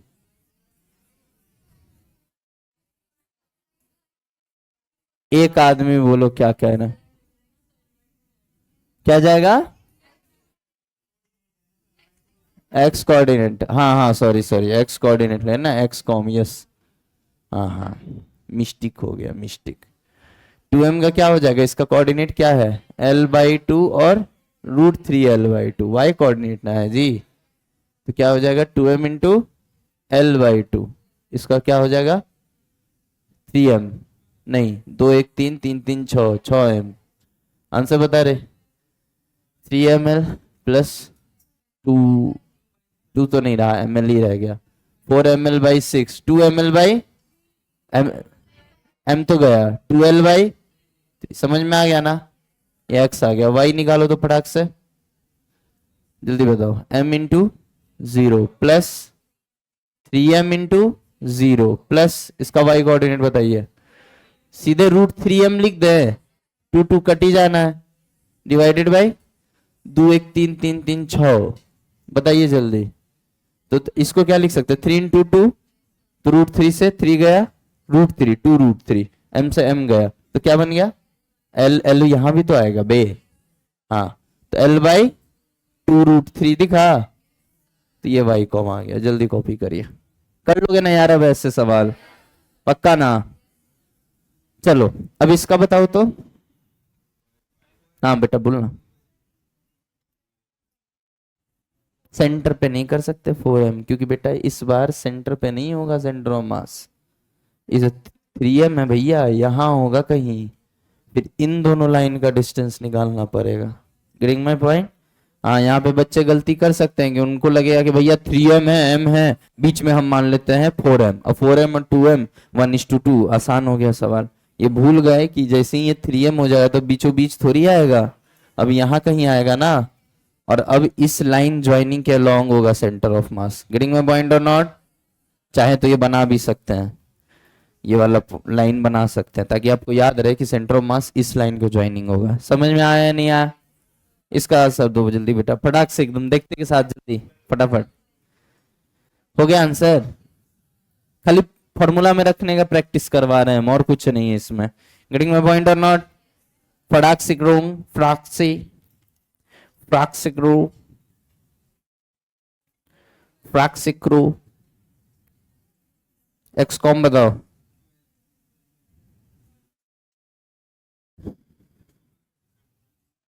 आए m into 0 plus 2m into 2l, ठीक है ना जी, प्लस 3m इंटू 0, क्योंकि y पे है, x कोऑर्डिनेट 0 होगा, यस और नो, बोलो ना यार। अब इतना मेहनत मत किया करना, अब सीधे यहीं पे निपटा देना, ये 0 ये 0, सीधे 2m into 2l by 2 3 2 5 1 6, yes और नो? तो हमको 4ml/6m दिख रहा है, mm कट गया, 2l/3, समझा सोमांश? समझ में आ रहा है बेटा? बहुत बढ़िया, वाई कॉम, जल्दी बता। अब इतना मेहनत नहीं होगा कि बार बार एक ये सब नहीं लिखना, जल्दी फटाक से, 0 0 नहीं, वाई कोऑर्डिनेट हाँ 0 है, 0 खाली इसका आएगा 3ml, दिखा, तो 3ml/6m, चमका कि नहीं चमका? जोर से बोलो,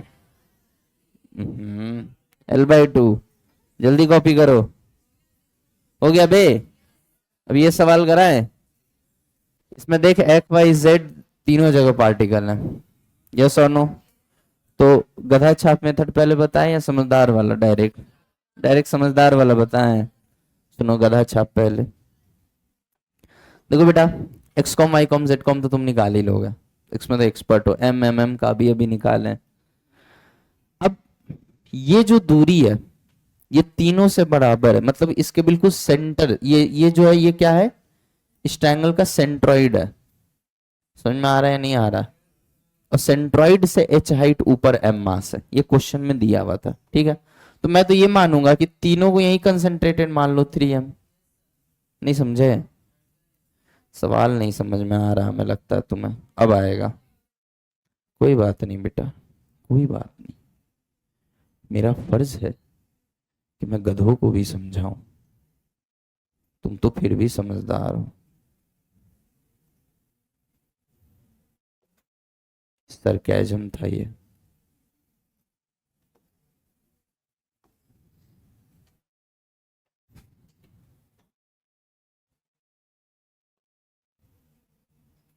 अब समझ में आ रहा है क्या बनाना चाह रहा हूं? थोड़ा टेढ़ा करके दिखाया मैंने ऐसे। ऐसा। अभी भी नहीं समझ में आया क्या बनाया? भैया ये L है, ये L है, ये L है, और ये आउटसाइड द प्लेन है यहां। समझे? मतलब यहां एक पॉइंट है, यहां से एक लाइन इधर, एक लाइन इधर, एक लाइन इधर, एक ट्रायंगल, दो ट्रायंगल और तीन ट्रायंगल। समझ में आया नहीं आया? तो ये M है और ये M, M और M है। Getting my point? तो इन तीनों का सेंटर मास कहाँ आ गया? सेंट्रॉइड पे इसके, और सेंट्रॉइड और इसके बीच की दूरी क्या है? h। तो रेशियो से काट दोगे ना, रेशियो से काट दोगे या नहीं काट दोगे? बात खत्म है। बहुत सिंपल सा केस था यार, ये भी समझ में आने गया होगा अब कि क्या बनाना चाहा है।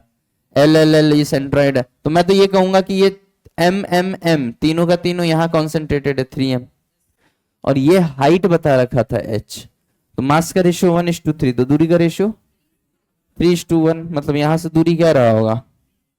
3। बोलो यार, यहां से रेशियो क्या रहा होगा? दूरी 3, और यहां से दूरी क्या रहा होगा?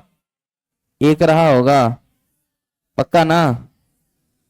अब बहुत सिंपल है, हम h को 4 से डिवाइड करें, मतलब ऊपर यहां से कितना हाइट पे होगा? h/4, और ऊपर से कितना हाइट पे होगा? 3h/4। समझ में आया या नहीं आया? कॉपी करिए।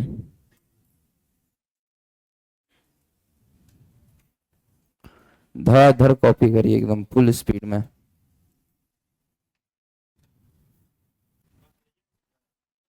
हाँ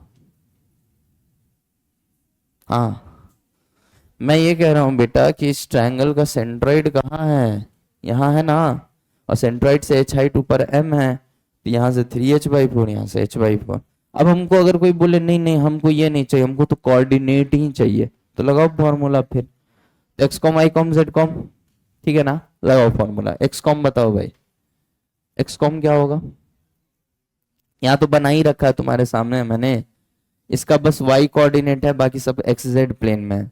चलो एक काम करते तुम्हारी आसानी के लिए, इसको हम y ले लेते हैं और इसको हम z ले लेते हैं। ठीक है? तुमको आदत नहीं है ना एक्स जेड प्लेन में काम करने की, तुमको आदत किस में है? एक्स वाई प्लेन में काम करने की। अरे तो फिर तो ये सवाल और ये सवाल सेम है। कहाँ गया बे ट्रायंगल वाला? एम एम एम, और ये एक्स एक्सिस था, ये वाई एक्सिस था, बस अंदर क्या है? अब यहाँ पे बाहर की तरफ जेड एक्सिस होगा, यहाँ पे एक स्मॉल एम मास मान लिया सेंट्रॉइड के जस्ट ऊपर। सवाल समझ में आ रहा है? ये जो ब्लू वाला पॉइंट है ना जो सेंटर ऑफ मास था, उसके जस्ट ऊपर कितना हाइट ऊपर? h हाइट ऊपर, यहाँ पे भी एक मास ले लिया। समझ में आ रहा है या नहीं आ रहा? बस उसी सवाल को यहाँ दिखाया गया। अब तुमको समझ में आ गया होगा केस क्या है। ठीक है ना? अब फॉर्मूला लगाते हैं। ठीक है, चलिए इसका कोऑर्डिनेट बताइए भाई। इसका तो सब 0 है, m×0 0। अगला क्या है? क्या निकालना है? हम x कॉम निकालना है, तो ये क्या हो गया? ml। इसका x कॉम क्या है? x कॉम यह क्या होगा? x एक्सिस से दूरी क्या होगी? l है। तो ये दूरी जो है, ये दूरी इस प्लेन में, ये वाली दूरी कितनी होगी? समझ पा रहे हो ना? ये हो जाएगी √3l/2, और ये वाली दूरी हो जाएगी l/2। यस और नो? तो क्या हो जाएगा जल्दी बता? Plus m×l/2। ठीक है ना? ये हो गया, ये हो गया, ये वाला नहीं आया? अच्छा, दिख नहीं रहा है, उसका उपाय क्या करें हम? समझ नहीं आया तो उसका उपाय है, शरीर पतला थोड़ी कर सकते हैं ऐसे करके दबा ले कि शरीर पतला हो जाए। सुनना ध्यान से, हम क्या बोलना चाह रहे हैं। इस फाटू में तुमको ये दिख रहा है कि ये जो m है इसकी दूरी y एक्सिस से l/2 होगी, ये दिख रहा है। और ये दूरी l/2 l/2 l/2 l/2 l/2 l/2 ही होगी हर जगह, क्योंकि हमने, समझो अब तुमको समझ में आएगा कि मैं क्या बनाना चाह रहा हूं। ये दूरी थ्रू आउट l/2 है, क्योंकि ये l है, ये इक्विलैटरल ट्रायंगल है, तो ये एंगल कितना होगा 60 डिग्री, तो ये क्या होगा l cos 60, तो l/2 आ गया। समझ में आया नहीं आया? ये क्या है बे, ये l है ना, और ये वाला लाइन का लेंथ तुम्हें निकालना है, तो ये क्या हो जाएगा l cos 60 ये हो गया, और ये क्या हो गया l sin 60, √3 l/2 इसको कहते थे, और इसको क्या कहते थे l cos 60, तो ये l/2 ही तो होगा। समझ में आया? ये वाला सवाल याद है? ये वाला सवाल याद है? इसमें ये l होता था तो ये l cos 60 होता था, और ये l sin 60 होता था, और ये l cos 60 l/2 आता था, और फिर ये l/2 l/2 l/2 l/2 l/2 l/2 l/2 l/2 बोलते थे कि नहीं बोलते थे? बस इसी सवाल में ना एक पॉइंट बाहर की तरफ ले लिए बेटा। नहीं आए बात समझ में? तो बाहर वाले पे काहे इतना कंसंट्रेट करो, तुम ये देखो ना कि ये दूरी तो l/2 ही ना रहेगा बे। Getting my point? अब समझ में आ गया सबको? नहीं तो एक काम करो, तुम हटाओ ये फोटो, कॉपी कर लियो ना, फोटो ही हटाओ, तुम लोग गधे हैं। ये x ये y, ना रहेगा बांस ना बजेगी बांसुरी। कंफ्यूजन का हम स्कोप ही खत्म कर देते हैं। थोड़ा डिजाइनदार फोटो बना लो, सोचो कि अच्छा मास्टर की तो सुंदर सुंदर फोटो हम भी बनाए, तो तुम लोग बना, घोर कलयुग है। दिखा बे, अब देख इधर, ये m, ये m और ये m, अब याद आया? अब ठीक है? ये l, 0, ये l/2, √3 l/2, ये भी समझाना पड़ेगा क्या कैसे आया? इक्विलैटरल ट्रायंगल है, l l और ये l, समझ में आ गया ना? अब z एक्सिस जो बाहर है, z एक्सिस के अलोंग एक पॉइंट है, ये समझ में आया? और अब शायद समझ में आ जाए तुम लोग को हम क्या बताना चाह रहे हैं। ये कलर चेंज कर भाई, ये और ये अब आ रहा है समझ में? इसके बाहर आ रहा है, अब आ गया समझ में? पक्का समझ में आ रहा है ना? ये थोड़ा तिरछा करके दिखाया मैंने, समझ में आ रहा है? ये बाहर आ रहा है, ये ट्रायंगल था, और ट्रायंगल के बाहर, ट्रायंगल के प्लेन के बाहर ऐसे पॉइंट है, तो यहां से 3 लाइन जोड़ा। अब समझ में आ गया कि क्या बन रहा है? टेंट जैसा बन रहा है, त्रिपाल जैसा। समझ में आ गया? अब लिखो, अब लगाओ फॉर्मूला, अब तो लगा लोगे ना? लगाओ जल्दी जल्दी, लगाओ फॉर्मूला फटाफट, जल्दी जल्दी। सबसे पहले क्या लगाओगे भाई? x कॉम, बता भाई, m into 0 0 plus m into l plus m into l/2, इसमें तो कहीं कोई समस्या नहीं है। अच्छा इसका नहीं लोगे? इसका कोऑर्डिनेट क्या लोगे? हा हा हा हा, पहले तो z कोऑर्डिनेट बता दो हमको। तो z कोऑर्डिनेट तो h है, xy प्लेन से दूरी z कोऑर्डिनेट होगा, तो h तो हो गया z कोऑर्डिनेट। अब हमको बताओ y और x। सेंट्रॉइड के जस्ट ऊपर है, 0 कैसे होगा बे? सेंट्रॉइड के जस्ट ऊपर है ना, इसका सेंट्रॉइड कहाँ आता था? कहाँ कोऑर्डिनेट निकाला है ना, कहाँ आता था? l/2, l/2 √3, तो इसका भी तो x और y कोऑर्डिनेट वही होगा। मतलब बेसिकली अगर हम इसको बोले तो इसका कोऑर्डिनेट क्या है? l/2, L/2√3, L/2√3। तो इसी से तो h हाइट ऊपर है भाई, ये जो है इसी से तो h हाइट ऊपर है।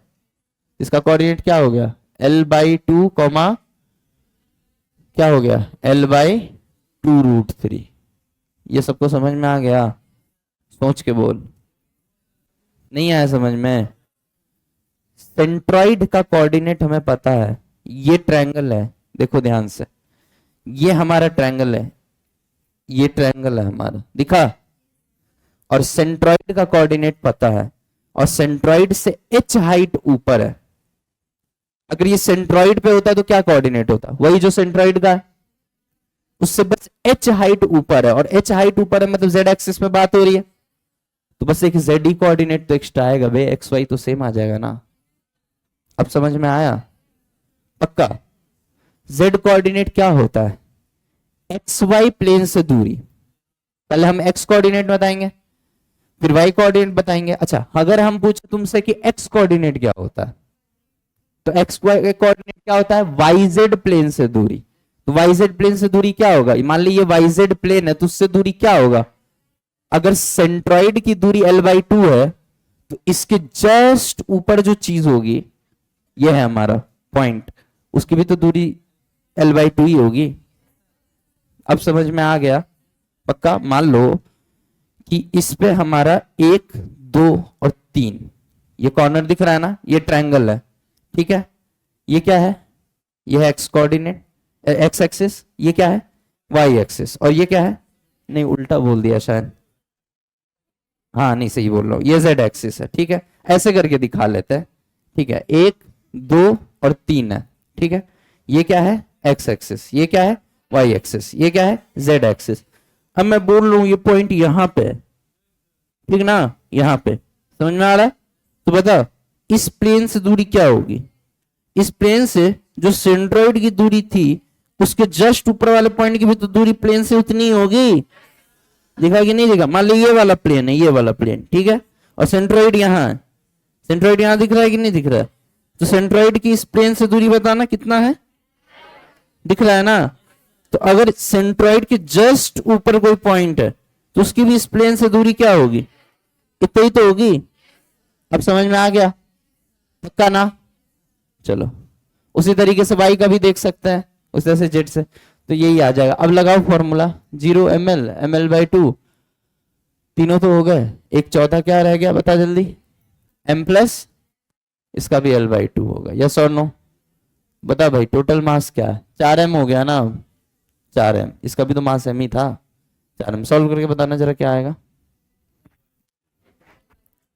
L/2 आ रहा है, L/2 पता है क्यों आ रहा है, क्योंकि एक बात तो तय है कि ये जो लाइन है h वाली, जिसको मैं अब रेड लाइन से दिखाने जा रहा हूं, ये जो लाइन है h वाली जिसको मैं रेड लाइन से दिखाने जा रहा हूं, इसी पे तो सेंटर ऑफ मास लाई करेगा कहीं, तो उसका भी x कोऑर्डिनेट क्या होगा, L/2, क्योंकि उस प्लेन से दूरी तो इस पूरे लाइन पे ही ना L/2 होगा बे। समझ पा रहे हैं हम क्या बोलना चाह रहे हैं? समझ में आ रहा है या नहीं आ रहा है? तो ये तो आना ही था L/2, ठीक है? एनीवे तो बताइए L/2 y कॉम बताइए जल्दी फटाफट, y कॉम देख लेना, वो भी L/2√3 आएगा, करके देख लो। m इंटू 0 प्लस बता, m into 0 plus m into L/2, yes और नो? √3 L/2, क्योंकि y है ना, √3 L/2, यस और no? Plus plus m into y coordinate इसका भी क्या है, L/√3 L/2√3 होगा ना, हाँ ठीक है। ये कुछ उल्टा क्यों ना, नहीं नहीं ठीक तो है, हाँ ठीक है ठीक है ठीक है। डिवाइडेड बाई क्या करोगे भाई, 4m। सॉल्व करके बताओ आंसर क्या आ रहा, 12/√3 आ गया ना? नहीं नहीं एक मिनट, L/2√3 आना चाहिए यार, L/2√3 आ रहा है ना, ठीक है L/2√3 आ गया। मतलब इसका क्या मतलब समझ रहे हो तुम, x और y कोऑर्डिनेट सेम रहा, इसका मतलब क्या है कि yz प्लेन से दूरी और yx प्लेन से दूरी, नहीं सॉरी, yz प्लेन से दूरी और xz प्लेन से दूरी सेम है, मतलब अभी भी इसी लाइन के लॉन्ग है, यस और नो। अब बस जेड कॉम बदलेगा, तुम देख लेना। जेड कॉम क्या आ जाएगा जल्दी बता। जेड तीनों का ही जीरो है, क्योंकि तीनों के तीनों मास एक्स वाई प्लेन में, यस और नो। सिर्फ ये एक है जो एक्स वाई प्लेन से बाहर है, तो सीधे एम एच लिख दें और डिवाइडेड बाई 4m आ जाएगा। कटने के बाद क्या आ गया बताओ, क्या आ गया, h/4 आ गया। और हम डायरेक्ट बताए थे तो डाइजेस्ट नहीं हुआ था। हमने क्या बोला था कि सेंट्रॉइड से h/4 हाइट पे। अब सेंट्रॉइड का कोऑर्डिनेट तुमको पहले से बता रखा है, क्या बता रखा है सेंट्रॉइड का कोऑर्डिनेट, l/2 कॉमा l/2√3 और उससे h/4 हाइट ऊपर, मतलब h/4 आ गया z कोऑर्डिनेट। देख इसमें सिंगल स्टेप में सॉल्व हो जाता ना, इसमें तुमने फॉर्मूला लगाया तब भी आंसर सेम आया। गॉट इट और नॉट? हाँ बोलना।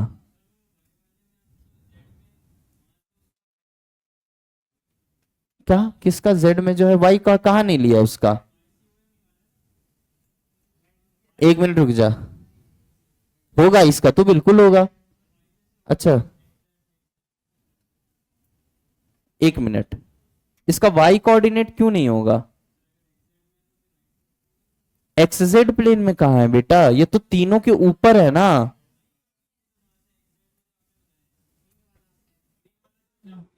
हाँ तो ये एक्स जेड प्लेन में कहा है बे?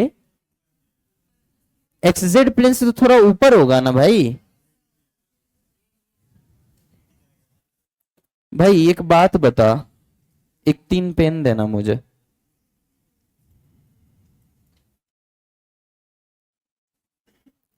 ये 3D दिख रहा है, एक पॉइंट ऐसे समझ कि हमने ऐसे दिखा देते हैं, ये x है, ये y है, ये z है। एक मास यहां है, ठीक, दूसरा मास यहां है, तीसरा मास ओरिजिन पे है। तो ग्रीन वाला तुम समझ रहे हो एक्स जेड प्लेन में है, यहां है। पागल है क्या, यहां थोड़ी है। इन तीनों का सेंट्रॉइड कहां है? यहां है सेंट्रॉइड। इन तीनों का सेंट्रॉइड कहां है? यहां। कहां है? यहां है ना। तो इसके सामने एक्सजेड प्लेन हो गया। भाई ये टेढ़ा दिखा ऐसा रहा हूं ताकि साइड व्यू है, ये साइड व्यू ऐसे देख रहे हैं। नहीं समझ में आया मैं क्या बोलना चाह रहा हूं? पॉइंट तो ऊपर ही होगा ना बे। सेंट्रॉइड कहां पे है इसका? एक तो ट्रायंगल जैसा कोई चीज नहीं है क्या आप लोग के पास यार? ट्राईपॉड, ट्राई, इसको कौन उठाएगा ससुर, तुम तो ये सब उठा के ले आएगा इधर।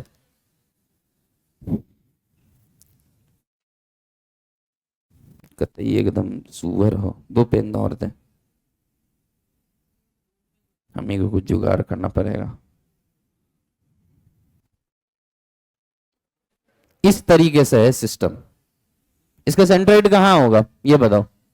इसका सेंट्रॉइड कहां होगा? यहां होगा। अब याद रखना यहां पे सेंट्रॉइड, यहां पे, ठीक है। सेंट्रॉइड के जस्ट सामने h हाइट पे है। तो ये एक्सजेड प्लेन में कहां है बेटा? उससे ऊपर है ना। गेटिंग माय पॉइंट और नॉट? अब सबको समझ में आ गया क्या चल रहा है? किसी को समस्या इस सवाल में? चलिए इसका क्या था, रख लो जी अपना। दोनों रख लिया, दोनों तुम्हें ही था। अच्छा समझ में आ गया ना सबको? हाँ l/2√3 ऐसे है बेटा, क्योंकि हम लोग पहले से निकाल चुके हैं सेंट्रॉइड का कोऑर्डिनेट l/2 l/2√3। तो अगर इसका कोऑर्डिनेट पूछेगा सेंट्रॉइड का तो यही बताएंगे ना। इसी सवाल में खाली इसको h ऊपर लेके को और मास ले लिए हैं। समझ में आया या नहीं आया? तुम इस सवाल को थोड़ा समझो, इसको हम डिलीट कर दे रहे हैं और हम जो बोलना चाह रहे हैं उसको समझो ध्यान से। इस सवाल में यही 3 मास है जो पहले था, जो पहले था। समझ में आ रहा है या नहीं आ रहा है? बस इसके ऊपर एक मास यहां ले लिए जो सेंट्रॉइड के जस्ट ऊपर है। समझ में आया या नहीं आया? ये सवाल है। Got it? हाँ चलिए आगे बढ़े। एक वो बढ़िया सवाल दे दो, ईंट वाले फैल जाते हैं। हाँ बोलो बोलो बोलो जल्दी बोलो। हाँ हाँ बिल्कुल था। हाँ डायरेक्टली तो भाई यहाँ क्या किया था, वही किया है कि एम एम एम को तीनों को डायरेक्ट यहाँ मान लिया 3m, और ये m है और डायरेक्टली बोल दिया 1:3, और उसके बाद मैंने बोला सेंट्रॉइड का कोऑर्डिनेट पता है ही, उससे h/4 ऊपर ले लो, बात खत्म। यही तो बताया है मैंने। हाँ समझ में आ गया ना सबको? अब थोड़ा बड़ा बना लिया होता। ये ट्रायंगल दिख रहा है आप लोगों को? अब सेंट्रॉइड कहाँ है भाई? सेंट्रॉइड यहाँ है, लाल लाल कलर का, स्पाइडरमैन के माथा पे।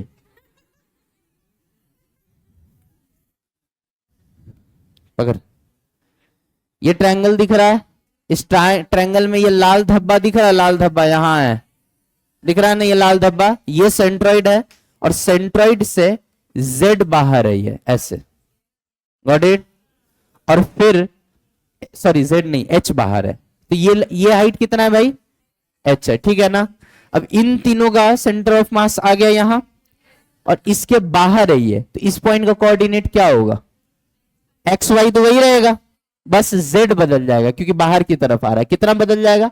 h से बदल जाएगा, इसलिए हमने इसका कोऑर्डिनेट क्या लिखा?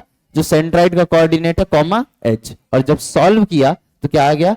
ये आ गया answer, l/2 comma l/2√3 comma h/4। h/4 क्यों हुआ? क्योंकि हम पता है क्या किए, ये m ये m ये m, ये 3m का यहां पे मान लिए 3m पॉइंट पे, और यहां तो m था ही, फिर रेशियो लगा दिए तो डायरेक्ट h/4 आ गया, और ये पॉइंट पता है तो h/4 ऊपर, डायरेक्ट आंसर।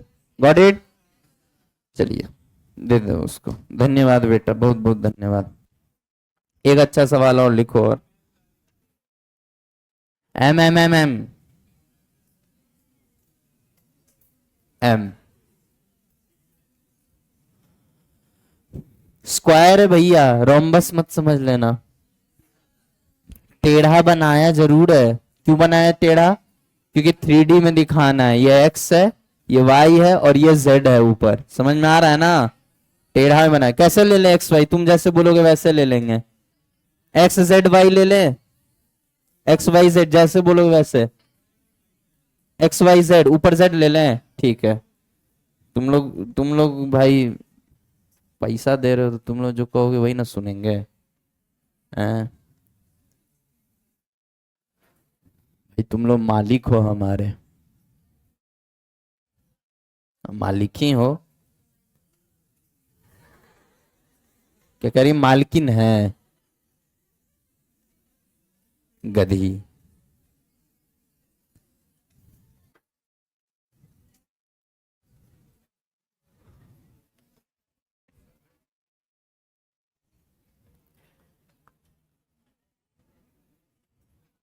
कुछ दिख रहा है?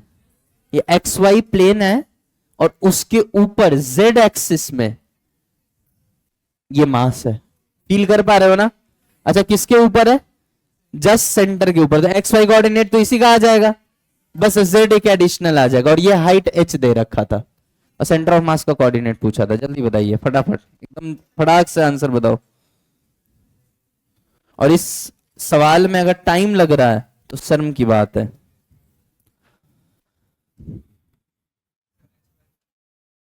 हाँ 4h/5 ऊपर से कि नीचे से? ऊपर से 4h/5, नीचे से बताओ बेटा, नीचे से h/5, बिल्कुल सही है आंसर। 1 सेकेंड का आंसर लगेगा इसमें। अब कोई गधा ही होगा ना कि इसका कोऑर्डिनेट निकालने बैठेगा फॉर्मूला से। पूछो क्यों? भैया जब ये स्क्वायर है तो सिमेट्रिक होगा, x में भी और y में भी। नहीं समझे? मेरे हिसाब से इसका जो कोऑर्डिनेट होना चाहिए वो सीधा होना चाहिए l/2 कॉमा l/2। ये बात कितने बच्चों को समझ में आई? ईमानदारी से बताएंगे। l/√2 क्या बोल रहा है जी? हाँ हाँ हाँ, आधे पे होता है ना। हाँ हाँ, क्षमा क्षमा क्षमा क्षमा चाहते हैं। l/, ये क्या होता है? √2l होता है ना बे, उसका आधा। l/, 1 मिनट,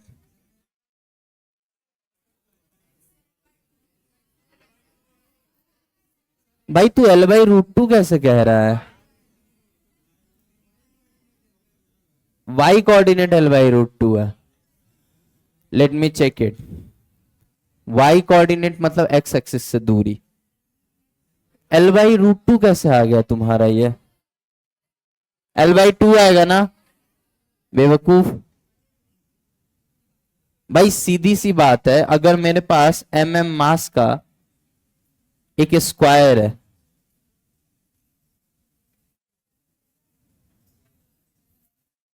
और ये x एक्सिस है और ये y एक्सिस है, अभी इस सवाल को भूल जा, इसका आंसर बता क्या होगा? यहां पे होगा सेंटर ऑफ मास बीचों बीच, और इसकी यहां से दूरी क्या होगी, यहां से दूरी क्या होगी? कोऑर्डिनेट क्या हो गया एक्स और Y coordinate? l/2 comma l/2 हो गया ना, तो फिर l/√2 कैसे कह रहे हो? बोला था ना ये रोम्बस नहीं है, ये डिस्टेंस हो गया, ये जो डिस्टेंस है ये कहां से डिस्टेंस है? एक्स एक्सिस से डिस्टेंस है, और ये वाला डिस्टेंस कहां से है? वाई एक्सिस से डिस्टेंस। ये दोनों कितने हैं? l/2 और l/2 ही तो है। फिर कैसे इससे गलती कर रहे हो तुम लोग यार पागलों की तरह?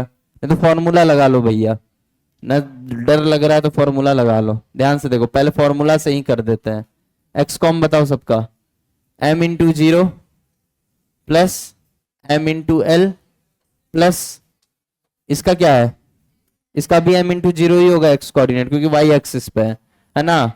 तो m इंटू 0 प्लस इसका क्या होगा एक्स कोऑर्डिनेट? l ही होगा, m into L divided by क्या आ जाएगा? 4m आ जाएगा। क्या आ गया? 2m l/4m, तो l/2 आ गया। सिमिलरली y कॉम भी निकालोगे तो क्या आ जाएगा? l/2 ही आ जाएगा। यस और नो? मतलब इन चारों का सेंटर ऑफ मास का जो कोऑर्डिनेट होगा वो क्या आ जाएगा? l/2 comma l/2। समझ में आ गया या नहीं आ गया? अब अगर इसका सेंटर ऑफ मास l/2 है तो इसका कोऑर्डिनेट क्या होगा? कुछ नहीं होगा, एक्स वाई कोऑर्डिनेट तो सेम रहेगा। अंतर किस पे पड़ा है? सिर्फ z पे। नहीं आया समझ में? अरे x से दूरी से तो अभी भी उतनी ही है, y से दूरी अभी भी तो उतनी है, बस ये है कि इस प्लेन में ना हो कि इस प्लेन से थोड़ा ऊपर है, तो हाइट आ गया।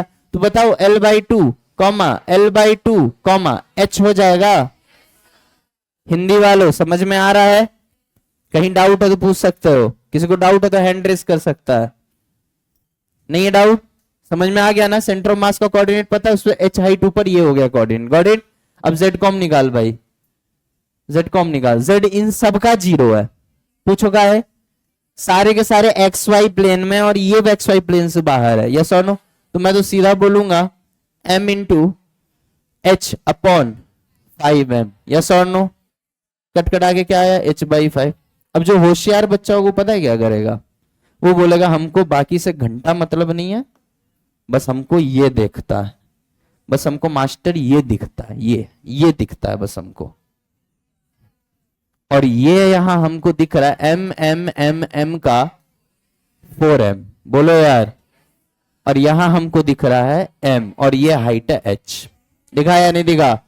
मास का रेशियो 4:1, तो दूरी का रेशियो 1:4। यस और नो? यानी ये हो गया h/5 और ये हो गया 4h/5। यस और नो? अच्छा, हमेशा हाइट यहीं से क्यों बताते हैं? क्योंकि यही तो कोऑर्डिनेट देगा। कोऑर्डिनेट ये थोड़ी देगा, यहां से देगा ना। तो सीधा हम कह सकते हैं कोऑर्डिनेट क्या हो गया? जो सेंटर ऑफ मास का कोऑर्डिनेट था, यानी l/2 कॉमा l/2, इसके साथ और क्या जुड़ जाएगा? h/5। क्या मेरी बात क्लियर है सारे बच्चों को? सोच के बोल। आगे समझ में? कैसे सवाल कर लोगे अब? पक्का ना? कभी भी इस तरह का सवाल हो तो करना कुछ नहीं है, सेंट्रॉइड का कोऑर्डिनेट निकाल लो। और कई बार सेंट्रॉइड का कोऑर्डिनेट कॉमन सेंस से निकल जाए। क्यों भाई? जब सारे के सारे बराबर मास हैं तो ऑब्वियस सी बात है कि जो सेंटर ऑफ मास होगा वो सबसे बराबर दूरी पे होगा ना। समझ में आएगी नहीं? मतलब बेसिकली जहां डायगोनल इंटरसेक्ट करेगा वहां पे होगा सेंटर ऑफ मास।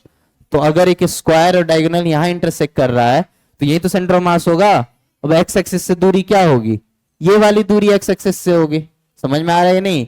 ये l/2 हो गया। और y एक्सिस से दूरी क्या होगी? ये वाली दूरी y एक्सिस से होगी। ये भी क्या हो गई? l/2। तो इसका कोऑर्डिनेट आ गया, और उसके ऊपर क्या है? h।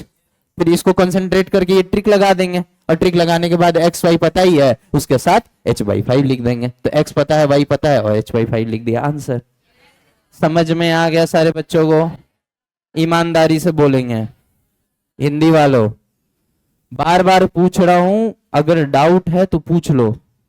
आ गया ना समझ में? ठीक है, चलिए अगला। अगलो टाइम हो गयो।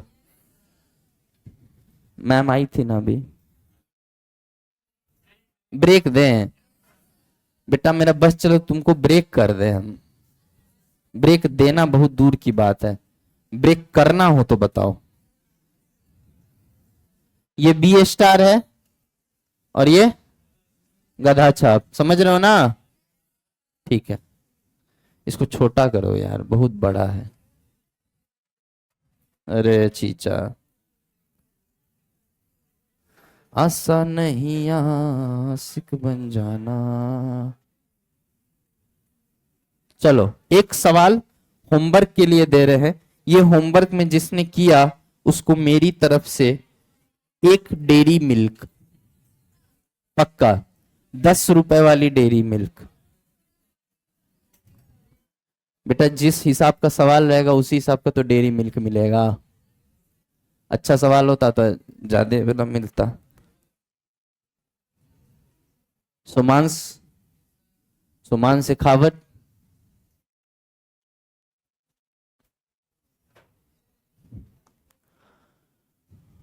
सोमांश का मतलब क्या होता है बे? सोम मतलब होता है चांद और अंश मतलब भाग। सोमांश का मतलब हुआ चांद का टुकड़ा। बाकी अपने अनुसार देख लेना। सोमरस,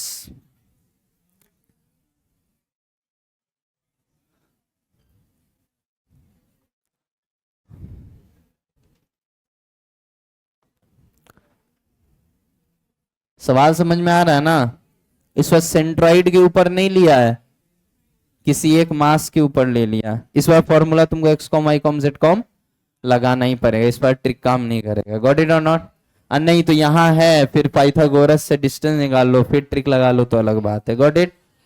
सवाल फिर से बता दे रहा हूं, कंफ्यूज मत होइएगा। सवाल 3D में है, ये x है, ये y है और ये z एक्सिस है। समझ में आ रहा है ना?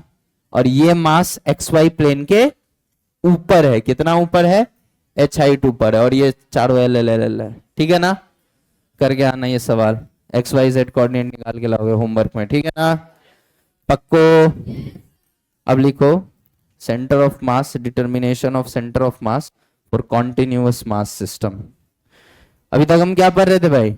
डिस्क्रीट वाले। लिखा नहीं था क्या? हेडिंग नहीं लिखाया था? जाके लिख लेना छोटा सा, determination of centre of mass of discrete particles.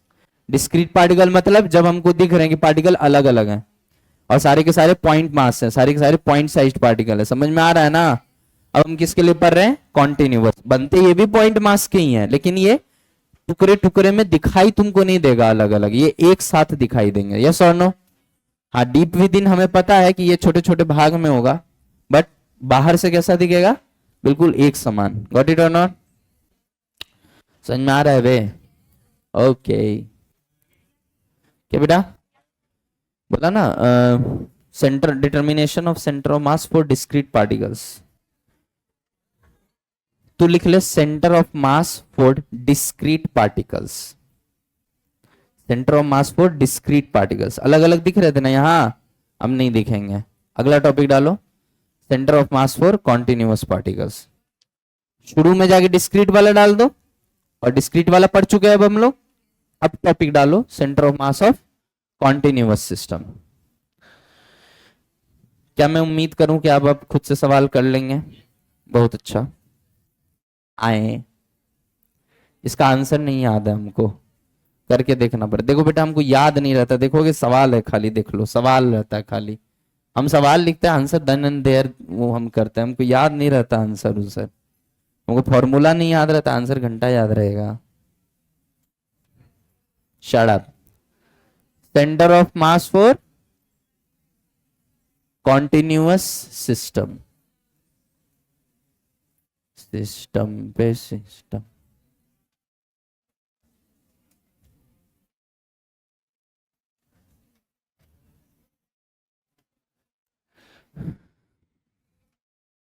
चलिए, बहुत सुंदर। सर्वप्रथम, हाँ बोलो ना, आवाज कम नहीं होगा, नहीं होगा। क्या दुख रहा है? अच्छा,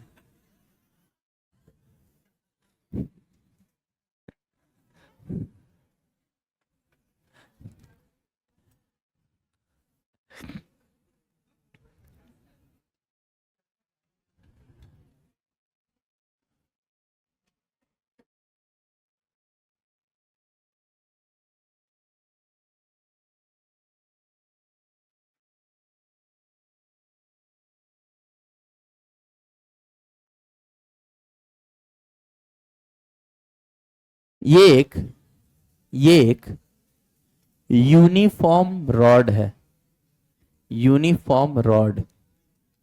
इसका सेंटर ऑफ मास का डिटर्मिनेशन करेंगे हम लोग। क्या करेंगे?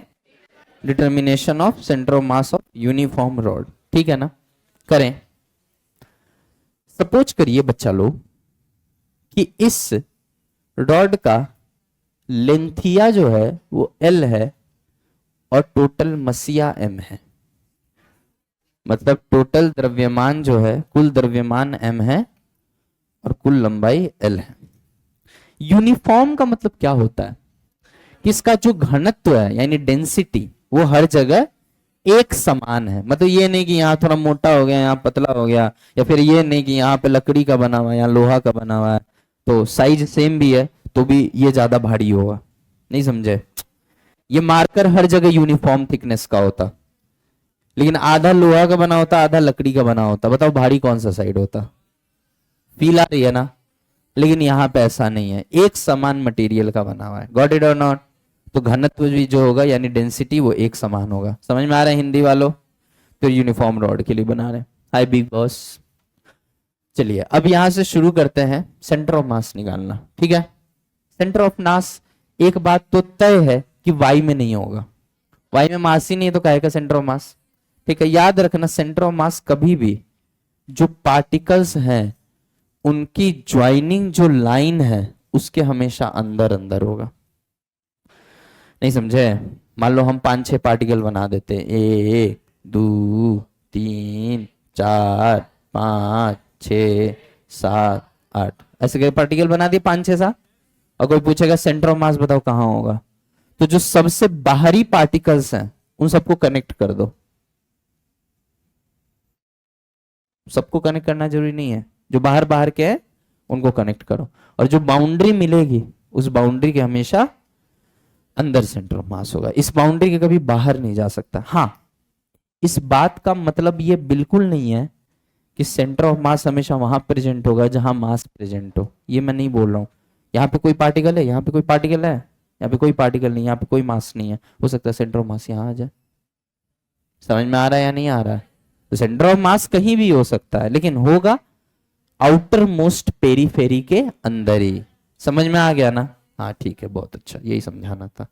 खैर छोड़ी, सब बात नहीं बोला जाती, जेई के क्लास में बोला जाता है ये सब बात।